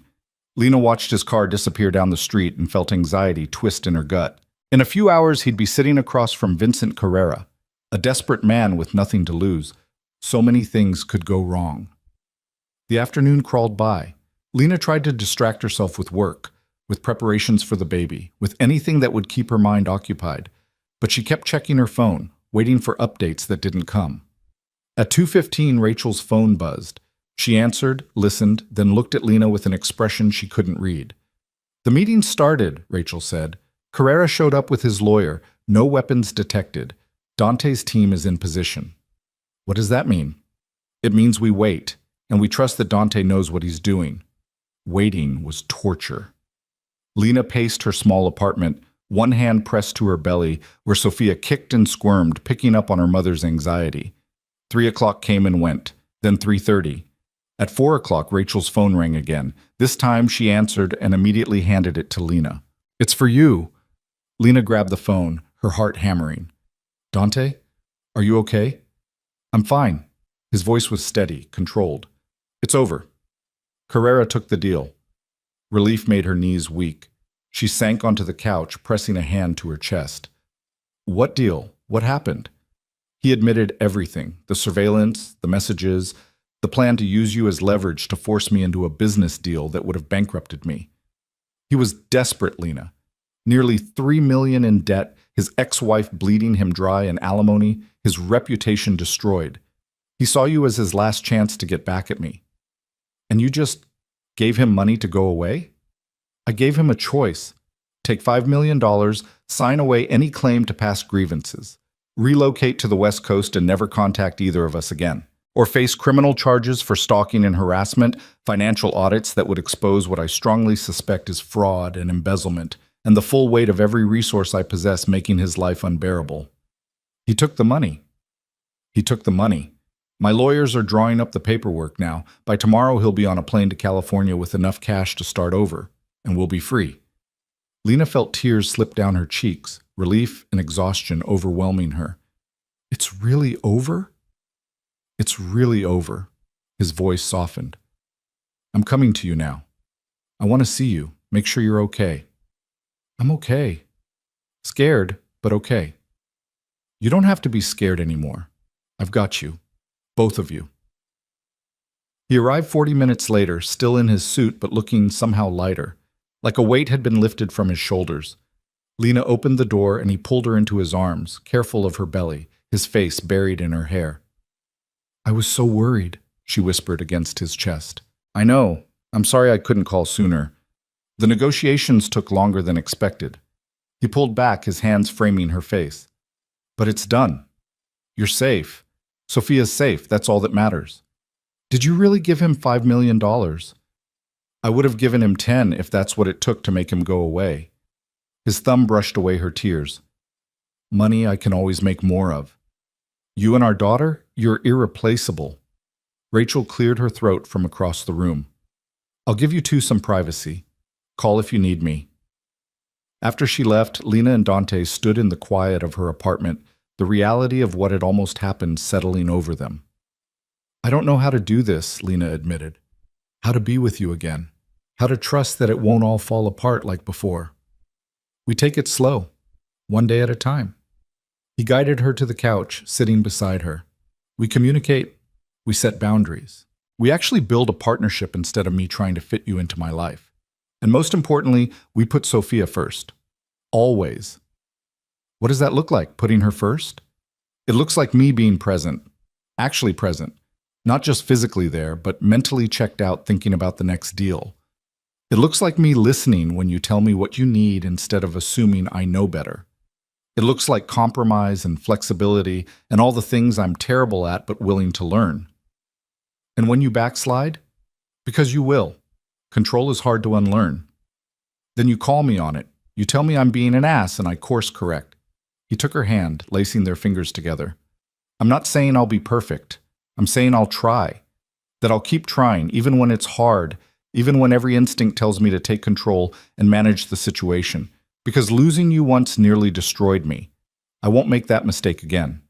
Lena looked at their joined hands, at the way they fit together despite everything that had broken between them. "I'm not ready to move back in with you. I'm not ready to jump back into being Mrs. Russo. I'm not asking you to. I'm just asking for a chance, to prove I can be better, to be the partner you need and the father Sophia deserves." "Okay," she whispered, "we can try. But Dante, if this doesn't work, if we can't figure out how to make this partnership real instead of just something we talk about, I need you to promise you won't fight me on custody, that we'll work out something fair that puts Sophia's needs first." "I promise." "But Lena?" He waited until she met his eyes. "I don't plan on failing. Not at this. Not when it's the most important thing I've ever done." He leaned forward slowly, giving her time to pull away. When she didn't, his lips brushed hers in a kiss so gentle it made her chest ache. It tasted like promise and possibility and all the complicated feelings she'd been trying to ignore for months. When they finally pulled apart, Sophia kicked hard enough to make Lena gasp. Dante's hand immediately went to her belly, his eyes widening when he felt the movement beneath his palm. "Was that her?" "That was her. She's very active today." "She knows," Dante said with wonder. "She knows her father's here." "Or she's protesting all the emotional drama," Lena said dryly. "Hard to tell with babies." He laughed, the sound warm and genuine. "Either way, I'll take it." He kept his hand on her belly, feeling their daughter move. 3 more weeks, then we get to meet her." 3 weeks, Lena echoed. "Are you ready?" "Absolutely not." He looked up, meeting her eyes. "But I will be. We both will be." Lena leaned into him, letting herself rest against his solid warmth. For the first time in months, she felt something close to safe. The threats were neutralized. Dante was here, trying in ways that felt genuine. And soon, very soon, they'd both meet the little girl who had already changed everything. Outside, the city hummed with life. Rachel maintained her quiet vigil in the apartment below. And somewhere in California, Vincent Carrera was boarding a plane with $5 million and the knowledge that he'd gotten off easy. But inside this small Brooklyn apartment, 2 people who had loved and lost each other were finding their way back. Not to what they were, but to what they could become. For themselves, for each other, and for the daughter they both already loved more than life itself. Sophia kicked again, and Dante smiled. The kind of smile that transformed his entire face, that reminded Lena why she'd fallen for him in the first place. Maybe, just maybe, they could make this work after all. The 3 weeks that followed the confrontation with Carrera felt like existing in a strange bubble outside normal time. Dante showed up every morning with breakfast, real food, not the toast and yogurt Lena had been subsisting on. He'd learned her current cravings, arriving with fresh oranges and the specific brand of granola she couldn't get enough of. He never stayed longer than she seemed comfortable with, never pushed for more than she was willing to give. But he was always there, present in a way he'd never managed during their marriage. On a crisp October morning, 2 days before her due date, Lena woke to contractions that felt different from the Braxton Hicks she'd been experiencing for weeks. These were sharper, more insistent, radiating from her lower back around to her belly with rhythmic precision. She checked the time. 5:30 in the morning. The contractions were still 20 minutes apart, not time to panic yet. But her hands shook as she reached for her phone anyway. Dante answered on the first ring, his voice alert despite the early hour. "Lena? What's wrong?" "I think it's time. The contractions started about an hour ago. They're getting stronger." "I'm on my way. Don't move. Don't do anything. I'll be there in 15 minutes. "Dante, it takes 30 minutes to get from Manhattan to—" The line went dead.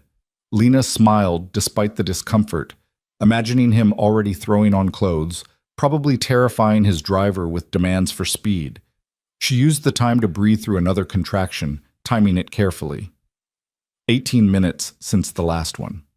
True to his word, Dante arrived in 17 minutes, looking slightly wild-eyed and carrying the hospital bag he'd insisted on packing himself 2 weeks ago. Rachel appeared moments later, her professional calm a stark contrast to Dante's barely contained panic. "How far apart are the contractions?" Rachel asked, immediately taking charge.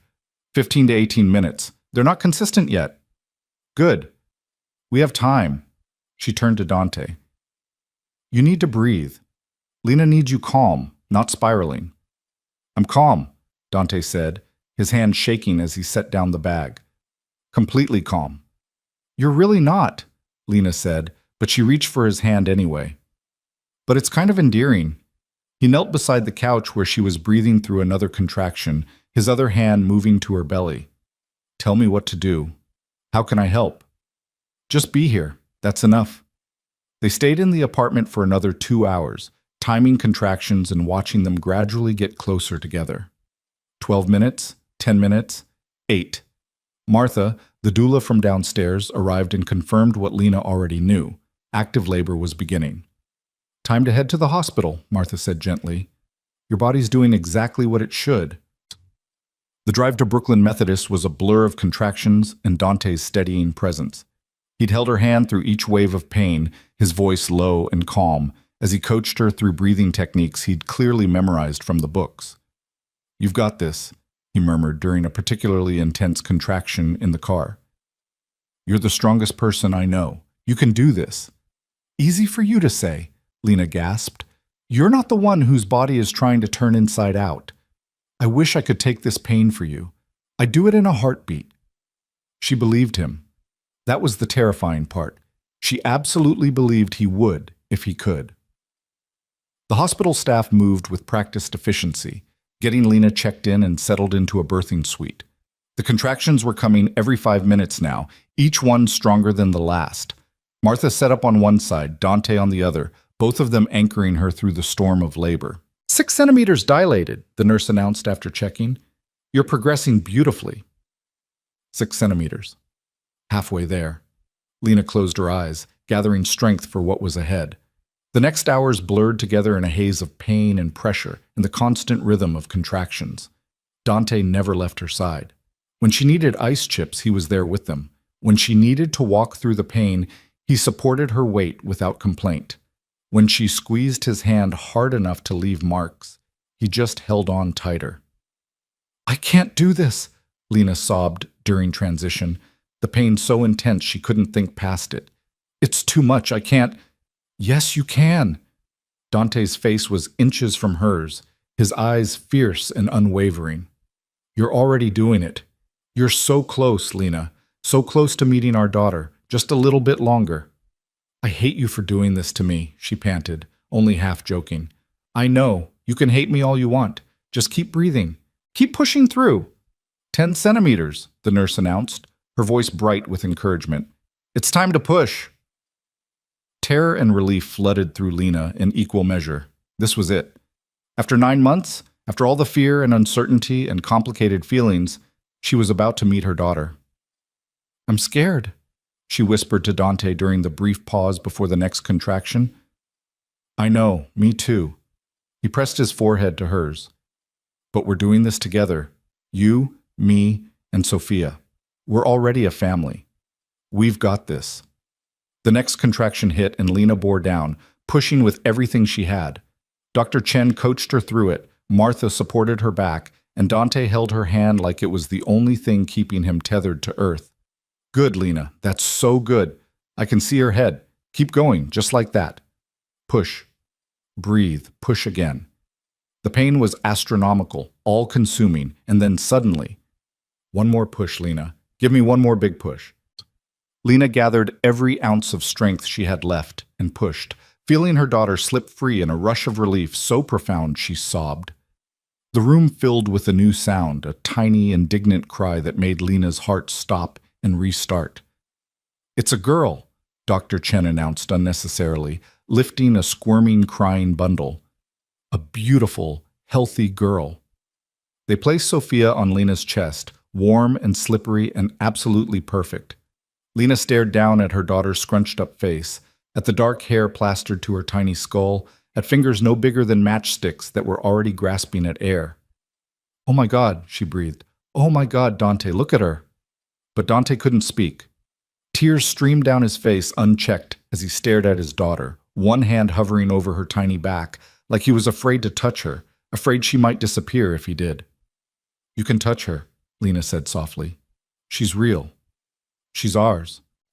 His hand finally made contact, so gentle it was barely there, smoothing over Sophia's back. She's perfect, he managed, his voice wrecked. You're both perfect.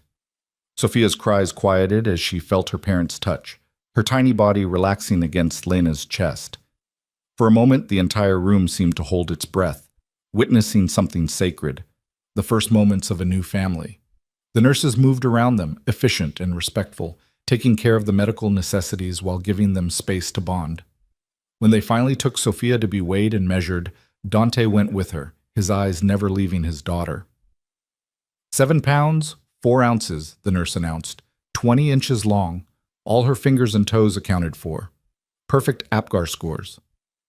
She's really okay, Dante asked, his hand stroking Sophia's tiny head. Everything's normal?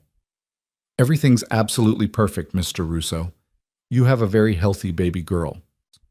They brought Sophia back wrapped in a hospital blanket, placing her in Lena's arms again. Martha helped with the first attempt at breastfeeding, Sophia latching on with surprising determination for someone only minutes old.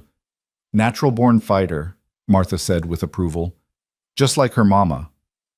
Dante had pulled a chair right up beside the bed, unable to take his eyes off his daughter. I can't believe she's real, he kept saying. I can't believe we made her. Well, I did most of the heavy lifting, Lena pointed out, but she was smiling. You just showed up at the end. I'll make up for it, I promise. Every day for the rest of her life, I'll make up for missing the beginning. After the initial flurry of activity settled down and they were moved to a recovery room, the reality of what they'd done began to sink in.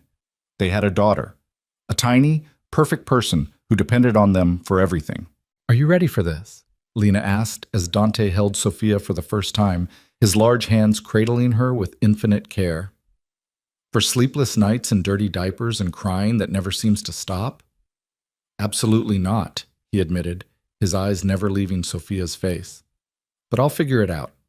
We'll figure it out together. Sophia yawned, her tiny mouth opening wide, and Dante looked like he might cry again. Did you see that? She yawned. That was the most beautiful yawn in the history of yawns. You're ridiculous, Lena said fondly. I'm a father. I'm allowed to be ridiculous about my daughter. Over the next 48 hours, they settled into the strange new rhythm of life with a newborn. Nurses came and went, checking vitals and offering advice. Lena's body slowly began recovering from the trauma of birth, and Sophia slept and ate and made the tiny sounds that had both her parents mesmerized. Dante had transformed overnight. The ruthless businessman had been completely subsumed by an anxious new father who questioned everything. Was Sophia too warm? Too cold? Was she breathing okay? Should her diaper look like that? He'd read all the books, but actual application turned out to be terrifying. You're doing fine, Nasen, Lena assured him for the 100th time as he changed Sophia's diaper with intense concentration. You're not going to break her. She's so small. What if I do something wrong? Then we'll figure it out. That's what parenthood is, just figuring it out as you go. I hate not knowing things. He finished the diaper change, incredibly proud when Sophia didn't immediately protest. But for her, I'll embrace the uncertainty. On the second night during one of Sophia's midnight feedings, Dante finally broached the subject they'd been dancing around. I want you to come home with me, he said quietly, watching Lena nurse their daughter. Not to my penthouse, somewhere new, somewhere that's ours, not just mine, a home we build together for Sophia. Lena's hand stilled on Sophia's back. Dante, I know we're taking things slow. I know you're not ready to jump back into being married. But Lena, I don't want to be a part-time father. I don't want to miss bedtimes and first smiles and all the little moments because we're living in separate places, trying to coordinate schedules. I want to wake up in the middle of the night when she cries. I want to be there for every feeding, every diaper change, every tiny milestone. So you want me to move in with you? I want us to build a life together, as a family. Not because we're married or because some paper says we should, but because it's what's best for Sophia, and maybe, he hesitated, vulnerability flickering across his features. Maybe because it's what we both want too, even if we're scared to admit it. Lena looked down at Sophia, at her daughter's perfect face relaxed in sleep. milk-drunk and content. She thought about the past few weeks, about Dante showing up every day with breakfast, about the way he'd held her hand through labor, about the tears on his face when Sophia was born. She thought about the man he was becoming versus the man he'd been. "I'm not ready to remarry you," she said carefully. "I need you to understand that. Moving in together doesn't mean we're back to how things were. I know. I don't want to go back. I want to move forward." He reached across the space between them, his hand covering hers where it rested on Sophia's back. "Different rules this time. Real partnership. Decisions made together. Your career, your independence, your voice. All of it matters as much as mine. More, even. And when you backslide, when you start trying to control things, then you call me on it and I course correct. We have conversations instead of arguments. We work through problems instead of letting them fester until they explode." His eyes were earnest, desperate for her to believe him. "I've been seeing my therapist 3 times a week, working on the control issues, the tendency to compartmentalize, all of it. I'm not perfect and I'm never going to be, but I'm committed to being better. For you, for Sophia, for us." Lena was quiet for a long moment, weighing the risk against the potential reward. Moving in with Dante meant trusting him with her daily life again, with her vulnerability, with the moments when she wasn't strong. It meant believing he could actually change, that the past few weeks weren't just an act that would crumble under the pressure of real cohabitation. But it also meant Sophia would have both her parents present, meant building a family instead of a fractured custody arrangement, meant giving them all a real chance at something better than what came before. "Okay," she said finally, "we can try. But Dante, I need specific things. I need my own space within whatever home we build, an office where I can work without interruption. I need you to respect when I say I need time alone or time with friends. I need transparency about your business, about the risks, about the parts of your life you used to hide from me. And most importantly, I need you to actually listen when I talk instead of just waiting for your turn to speak." Done. All of it. He leaned forward, pressing a kiss to Sophia's downy head. "Whatever you need, whatever it takes. We'll make it work." "We'll make it work," Lena echoed, and chose to believe it. They brought Sophia home 3 days after her birth, and home turned out to be a completely new space, a townhouse in Cobble Hill that Dante had apparently purchased and furnished in the 2 weeks before Sophia's arrival. It had 4 bedrooms, a garden in the back, and enough space for all of them to coexist without feeling cramped. "When did you even have time to do this?" Lena asked, staring at the nursery he'd set up. Soft yellows and whites, a crib that looked like it cost more than her car, every baby item she could possibly need. "I made time. It's called delegation." He adjusted Sophia in his arms. He was already getting better at holding her, more confident. "Do you like it? If you hate it, we can change everything. This is your home too. Our home. It's beautiful." And it was. Warm and welcoming in a way his cold penthouse had never been. "You really thought of everything." "I tried, though I'm sure we're missing things. We'll figure it out together." That phrase became their mantra in the weeks that followed. "We'll figure it out together" covered everything from how to soothe Sophia's colicky crying at 3 in the morning to negotiating who would handle which aspects of childcare. Dante threw himself into fatherhood with the same intensity he'd once reserved for business deals, reading books and watching videos and asking Lena a million questions. "Am I doing this right?" he'd ask while burping Sophia. "There's no right way, just what works for her." "But the book said..." "The book doesn't know our daughter. We do." It was a revelation to him, the idea that he couldn't control or perfect his way through parenthood, that being a good father meant being present and flexible and willing to adapt. Lena watched him struggle with it, watched him fight his instincts to manage and direct, and saw him choose differently, choose to follow Sophia's cues instead of some predetermined plan. 2 months after Sophia's birth, on a quiet Sunday morning while their daughter napped, Dante found Lena in the kitchen making coffee. "I have something for you," he said, pulling a small box from his pocket. Lena's heart jumped. "Dante, if that's a ring..." "It's not a ring. Just open it." Inside was a key, simple, unadorned, attached to a keychain that read "Home." It's the key to this house, Dante explained.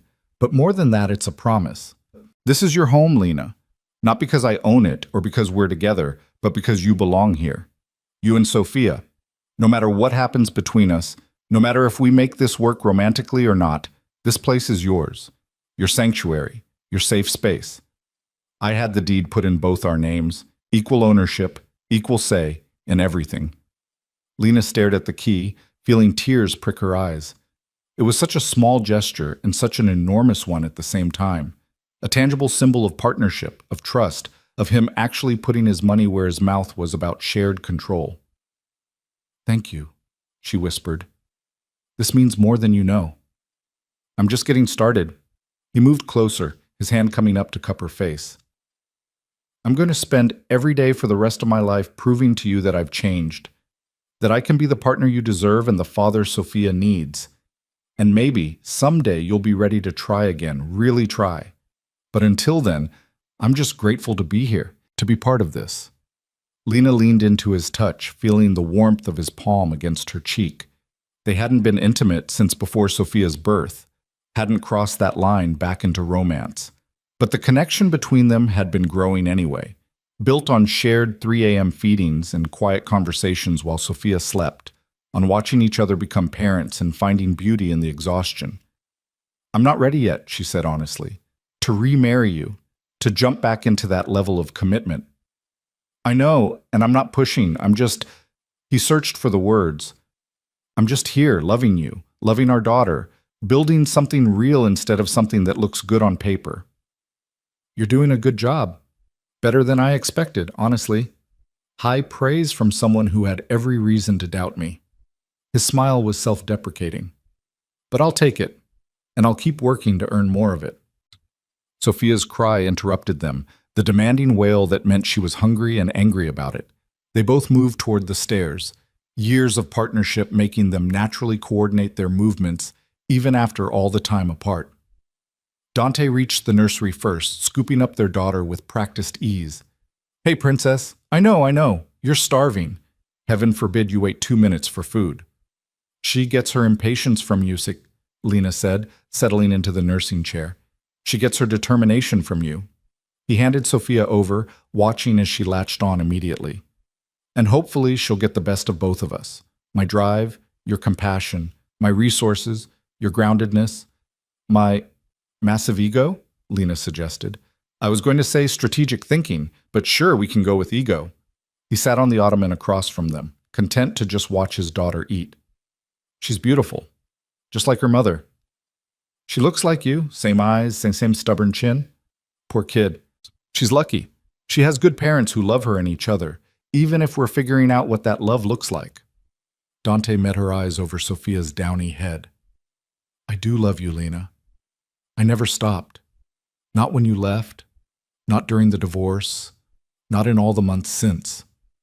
I just learned to love you differently, to love you enough to let you make your own choices, even when those choices didn't include me. I love you too, Lena admitted quietly. I tried not to, tried to convince myself I'd move past it, but seeing you with her, seeing how hard you're working to be different, I love you. Maybe more than I did before, because now I see all of you, not just the polished version you presented. Even the parts that aren't pretty? Especially those parts. They make you human instead of intimidating. Sophia finished eating and promptly fell asleep, milk-drunk and content. Lena burped her gently, then handed her to Dante, who took her with reverent care. I'm going to put her down, he said. Then maybe we can talk, really talk about what comes next for us? I'd like that. Lena waited in the kitchen, making tea for both of them, while he settled Sophia in her crib. When he returned, he looked nervous in a way she rarely saw. Dante Russo, afraid of a conversation. I want to remarry you, he said without preamble. Not right now, not tomorrow, but eventually, when you're ready, when you trust that I've really changed, and this isn't just an act I'm putting on. Dante, let me finish. He took a breath, steadying himself. I know I don't deserve a second chance. I know I failed you in fundamental ways during our first marriage. But Lena, these past few months have shown me what we could be, What we could build together if we both commit to doing it differently, to actually being partners instead of me being the decision maker and you being the person who lives with my decisions. What would be different? Lena asked. Lena, specifically, not just promises, but actual concrete changes. Therapy, together and individually. Building a life that includes both our careers and priorities, not just mine. Sharing the emotional labor of running a household and raising Sophia instead of assuming you'll handle all of it. Actually communicating instead of shutting down when things get hard. And most importantly, respecting your autonomy, your right to make choices about your own life, your own body, your own career, all of it. He pulled out a folder, sliding it across the table to her. I had my lawyers draw this up. A post-nuptial agreement in case you ever decide to marry me again. It protects your assets, guarantees your financial independence, and ensures you have equal say in all major decisions, including where we live, how we raise Sophia, all of it. I'm not looking for a wife who'll just go along with what I want. I'm looking for a partner who'll challenge me, call me out when I'm being an ass, and build a life with me based on mutual respect. Lena opened the folder, scanning the legal language. It was exactly what he'd described. Protection for her, guarantees of partnership, none of the traditional prenuptial clauses about her getting nothing if the marriage dissolved. This is significant, she said quietly. It's necessary. If we're going to do this again, we do it right. With clear expectations and legal protections and actual equality baked into the foundation. Lena set down the papers, studying the man across from her. The father who got up every night without complaint when Sophia cried. The partner who asked her opinion on everything from dinner plans to business decisions. The man who was fighting his own nature to become someone better. Ask me again in a year, she said finally. Let's see if you can maintain this for a full year. If we can actually build a partnership that works. If you can prove this isn't just new parent excitement, but genuine change. And if we make it to Sophia's first birthday with this still working, still feeling like a real partnership, then we'll talk about remarriage. Relief flooded Dante's features. A year. I can do a year. I can do forever if that's what it takes. 1 year, Lena repeated firmly. Let's not get ahead of ourselves. But as Dante reached across the table to take her hand as they sat in the home they were building together with their daughter sleeping upstairs, Lena felt something she hadn't felt in a long time. Hope. The year that followed was hard work, the kind of work that required constant communication and compromise and choosing each other every single day. There were fights when Dante's control issues resurfaced and Lena had to remind him of their agreement. There were tears when exhaustion and hormones and the stress of new parenthood made everything feel impossible. There were moments when both of them wondered if they were fooling themselves, if this attempt at partnership was doomed to fail like their marriage had. But there were also moments of profound beauty. Sophia's first smile, directed at Dante, who'd been making ridiculous faces for 20 minutes to earn it. Her first laugh, surprised out of her when Lena accidentally dropped a spoon. The day she rolled over, the day she sat up, the day she took her first wobbly steps straight into her father's arms. They watched her grow together, marveling at each milestone. Dante proved he could maintain his commitment to change, to partnership, to actually showing up as an equal parent instead of a distant provider. Lena proved she could trust again, slowly lowering the walls she'd built and letting him back into her heart. On Sophia's first birthday, surrounded by friends and family in the garden behind their townhouse, Dante pulled Lena aside. "It's been a year," he said simply. "It has." Lena watched their daughter destroy a smash cake with enthusiastic hands, frosting everywhere. "You did it! You kept your promises. We did it, together." He pulled out a small box, and this time Lena's heart jumped for a different reason. "I'm not asking you to answer now. I'm just asking you to think about it, to consider if maybe we're ready to make this official again, different than before, better than before." Inside the box was a ring, simple, elegant, nothing like the massive diamond he'd given her the first time. This one was understated, beautiful, a single sapphire, the color of Sophia's eyes. "I remember," Lena whispered. "I told you once I liked sapphires better than diamonds." "You did. 3 years ago, walking past a jewelry store window. You said diamonds were too flashy, that sapphires had depth." His thumb brushed across her knuckles. I remember everything about you, Lena. Every conversation, every preference, every moment. And I want to spend the rest of my life creating new memories, new moments, a new marriage built on who we are now instead of who we were. Lena looked at the ring, at Dante's hopeful face, at their daughter laughing in the grass covered in frosting. She thought about the year they'd built together, about the partnership they'd created through hard work and honest communication and choosing each other every single day. Yes, she said, surprising herself with the certainty in her voice. Yes, I'll marry you again, but Dante, we're doing this differently. Small ceremony, people who actually matter. No massive society wedding, no performance, just us and the people we love, and a commitment we both actually understand this time. Whatever you want. He slid the ring onto her finger, then pulled her close, his forehead resting against hers. Thank you for giving me another chance, for believing I could change, for building this with me. Thank you for actually doing the work, for proving you meant it. They sealed it with a kiss, soft and full of promise, while their daughter squealed in delight at her birthday cake and their friends cheered in the background. 6 weeks later, they remarried in the same garden with only 20 people present. Rachel Torres stood as Lena's witness, having transformed from bodyguard to friend over the past year. Marcus, Dante's investigator, stood as his. And Sophia, 14 months old and impossibly beautiful in a tiny white dress, was held by Martha the doula, who'd become an honorary grandmother. The vows they exchanged were nothing like the traditional ones from their first wedding. These were honest, hard-won, specific to the relationship they'd built. I promise to listen when you speak instead of waiting for my turn to talk, Dante said, his voice rough with emotion. I promise to respect your autonomy even when every instinct tells me to protect and control. I promise to be a partner, not a provider. To share the work, the decisions, the struggles, and the joys. I promise to keep working on myself, to keep growing, to never assume I've figured it all out. And I promise to love you and Sophia with everything I have every single day for the rest of my life. I promise to trust you when you've earned it and call you out when you haven't, Lena said, tears streaming down her face. I promise to communicate instead of letting resentment build. I promise to be honest about what I need even when it's hard. I promise to believe in the man you're becoming while holding you accountable to be that man. And I promise to love you, not despite your flaws, but because you're willing to acknowledge them and work on them. To build this life with you, this family, this partnership that's ours and nobody else's. When they kissed, Sophia clapped, making everyone laugh through their tears. The reception was simple: good food, better wine, and the people who'd supported them through the hardest year of their lives. Dante held Lena close as they danced to music playing from someone's phone, their daughter asleep on Rachel's shoulder. No regrets? He murmured against her hair. Not a single one.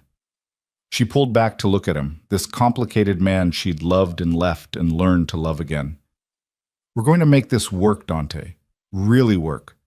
Because we both want it enough to fight for it. Every single day, he agreed. I'll fight for this every single day.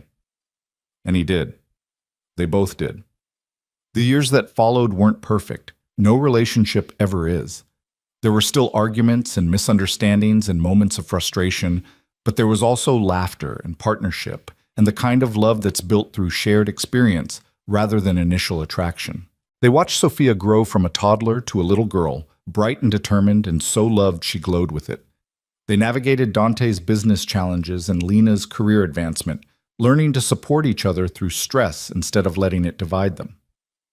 They had another child 3 years later, a son they named Marco, after Dante's grandmother's maiden name, and found that the partnership they'd built was strong enough to withstand the chaos of 2 children. Dante continued therapy, continued working on his control issues, continued choosing partnership over dominance. Lena continued to believe in him, to call him out when needed, to build a life that was fully hers even within their marriage. They were both better people together than they'd been apart, and they both knew how rare that was. On their 5th wedding anniversary, the second one, the one that counted, Dante woke Lena before dawn. Come with me, he said, already dressed. I have something to show you. They drove to the Prospect Park boathouse, the same place where Lena had agreed to try again all those years ago. The sun was just beginning to rise, painting the water in shades of gold and pink. I come here sometimes, Dante admitted, as they walked to the same bench they'd sat on that pivotal day. When work gets overwhelming or I feel myself slipping into old patterns, I come here and remember what we almost lost, what we built instead. That's incredibly sentimental for someone who used to think emotions were inefficient. You've changed me. He pulled her close, his arms around her waist, her back against his chest as they watched the sunrise together. Made me better. Made me believe I could be better. We changed each other, Lena corrected, leaning into his warmth. That's what partnerships do. Behind them, the city was waking up. Their children were safe at home with Rachel, who'd become part of their family in all the ways that mattered. Their life was full and complicated and beautiful in its imperfection. I love you, Dante said quietly. More now than I did when we first married. More than I did when we remarried. Love that grows and deepens and gets richer with time. I love you too. Lena turned in his arms, looking up at the man who'd fought so hard to become who she needed. Thank you for not giving up, for doing the work, for proving that people really can change if they want it badly enough. Thank you for giving me the chance, for believing in me when I didn't believe in myself. They kissed as the sun rose fully over the water, two people who'd loved and lost and found their way back to something better than what came before. Their story hadn't been easy or straightforward or anything close to perfect, but it was theirs, built through hard work and honest communication and the daily choice to keep choosing each other. And that made it perfect enough. Sophia and Marco would grow up knowing that love was complicated, that relationships required work, that their parents weren't perfect, but they were committed. They'd grow up in a home where partnership was modeled daily, where mistakes were acknowledged and growth was celebrated, where both parents were present and engaged and genuinely in love. And someday, when Sophia was old enough to understand, Lena would tell her the whole story, how she'd run from her father's world, how she'd tried to keep her pregnancy a secret, how a chance encounter at a clinic had changed everything. She'd tell her about the threats and the fear and the hard work of rebuilding trust. But mostly, she'd tell her about the love, the kind that survives divorce and rebuilds stronger. The kind that chooses partnership over control, communication over assumptions, growth over stagnation. The kind that's tested by fire and comes out refined. Because that's the kind of love worth fighting for, worth building a life around, worth passing down to the next generation. And as Dante held Lena in the morning light, both of them exactly where they belonged, that's exactly what they had. A love worth everything,